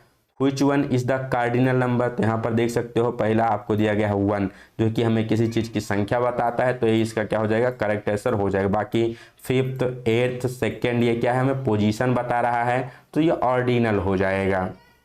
Next question, Which one is an exclamatory sentence? कौन सा ऐसा है जो विस्मयादि बोधक है, वाक्य है। विस्मया जैसे अभी हमने ऊपर देखा था, सडन यहाँ पर इंप्रेशन आता है, तो ये किस सेंटेंस में आता है, आपको इसके बारे में बताना है। तो इसको आप पढ़ सकते हैं, या फिर डायरेक्ट कहा जाए जो विस्मयादि बोधक का ही आपका एक चिन्ह होता है, साइन ऑफ इंटरोगेशन एक इसका चिन्ह होता है, विस्मयादि बोधक का चिन्ह होता है। तो इससे भी आप उसको आंसर कर सकते हो कि इसका आंसर क्या हो जाएगा, ये हो जाएगा। या फिर आप जब क्वेश्चन को पढ़ते हो, मतलब प्रश्न को पढ़ते हो, तो उससे भी आपको क्लियर हो जाता है। पहला ऑप्शन क्या है, what a beautiful house it is, घर कितना सुंदर, वाह कितना सुंदर घर है। तो यहाँ पर क्या हो रहा है, विस्मय हो रहा है, तो क्या विस्मयादि बोधक हो जाएगा। दूसरा क्या है, it is a beautiful house, ये एक सुंदर घर है, नॉर्मल है। It is a beautiful house, ये भी वही है, एक सुंदर घर है। योर हाउस इज ब्यूटीफुल, तुम्हारा घर सुंदर है। ये तीनों नॉर्मल है। जबकि what a beautiful house it is, घर कितना सुंदर है, वाह कितना सुंदर घर है, तो यहाँ पर विस्मय आश्चर्य की बात है, इसलिए एक्सक्लेमेटरी सेंटेंस हो जाएगा। नेक्स्ट यहाँ पर पूछा गया है Which one is an active voice? यहाँ पर एक्टिव और पैसिव वॉइस भी आपसे क्वेश्चन में पूछा जा सकता है। तो एक्टिव वॉइस डायरेक्ट जो कहते हो बातों को कहना एक्टिव वॉइस कहलाता है। आप देख सकते हैं कौन सा एक्टिव वॉइस है। ऑप्शन क्या है, Ram has passed the exam, Ram ने एग्जाम को पास किया। Okay, the bell was caught by him, the ball was caught by him, ball उसके द्वारा पकड़ा गया। The book was being read by her, किताब उसके द्वारा पढ़ी गई। We were driven home by dad, हम घर पिताजी के द्वारा लाए गए। तो यहाँ पर देख रहे हैं B were driven home by dad, मतलब किसी और के द्वारा काम किया जा रहा है। यहाँ भी the book was being read by हर, यहाँ भी काम दूसरे के द्वारा किया जा रहा है। The ball was caught by him, यहाँ भी मतलब ये इनडायरेक्ट चीज़ों को बता रहा है। बट जो ऑप्शन नंबर 1 है आपका, ज्यों का त्यों बातों को बता रहा है कि Ram has pass the exam, Ram ने एग्जाम को पास कर लिया। तो ये इसका करेक्ट आंसर हो जाएगा एक्टिव वॉइस का। बाकी जो यहाँ पर तीनों ऑप्शन दिए गए हैं किसके, पैसिव वॉइस के एग्जाम्पल हैं। नेक्स्ट क्वेश्चन यहाँ पर आपको पैसिव वॉइस का एग्जाम्पल पूछा गया कि कौन सा पैसिव वॉइस का एग्जाम्पल है। आपके पास ऑप्शन क्या है, Mohan is painting a house, Mohan घर को पेंट कर रहा है, ये आपका क्या है, ये आपका एक्टिव वॉइस है। Next, she was reading a book, वो एक किताब पढ़ रही थी, ये भी क्या है, आपका एक्टिव वॉइस है। Her birthday was celebrated by us, जो उसका बर्थडे है वो हम लोगों के द्वारा मनाया गया। तो ये क्या हो जाएगा, आपका पैसिव वॉइस हो जाएगा। ठीक है, उसका बर्थडे हम लोगों के द्वारा मनाया गया। ये इनडायरेक्टली बात को कह रहा है, ये क्या हो जाएगा, पैसिव वॉइस हो जाएगा। Next, I have seen that movie, मैंने उस फिल्म को देखा है, तो ये क्या हो जाएगा, ये भी आपका एक्टिव वॉइस हो जाएगा। तो ऑप्शन नंबर 3 यहाँ से सही हो जाएगा। तो ये था आज का अपना सेट 2, जिसमें हमने 75 क्वेश्चंस को डिस्कस किए। बेसिकली इसमें फिट जो मतलब ट्रेड थ्योरी थी उसके 38 क्वेश्चन, फिर वर्कशॉप कैलकुलेशन के क्वेश्चन, इंजीनियरिंग ड्राइंग के क्वेश्चन, उसके बाद आपके एम्प्लॉयबिलिटी स्किल के क्वेश्चन। हमने ट्राई किया है कि हर एक क्वेश्चन को डिटेल में डिस्कस किया जाए, उसके चारों ऑप्शन को क्लियर किया जाए, और उसके पीछे का जो भी कैलकुलेशन है या और जो फंडा है उसको भी हमने आपको क्लियर करने की कोशिश की है।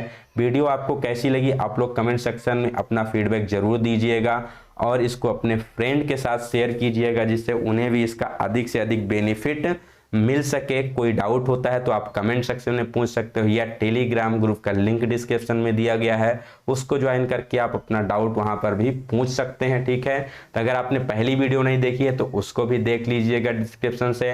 मिलते हैं सेट 3 के साथ नेक्स्ट वीडियो में। Till then have a good day, best of luck, bye bye सभी को।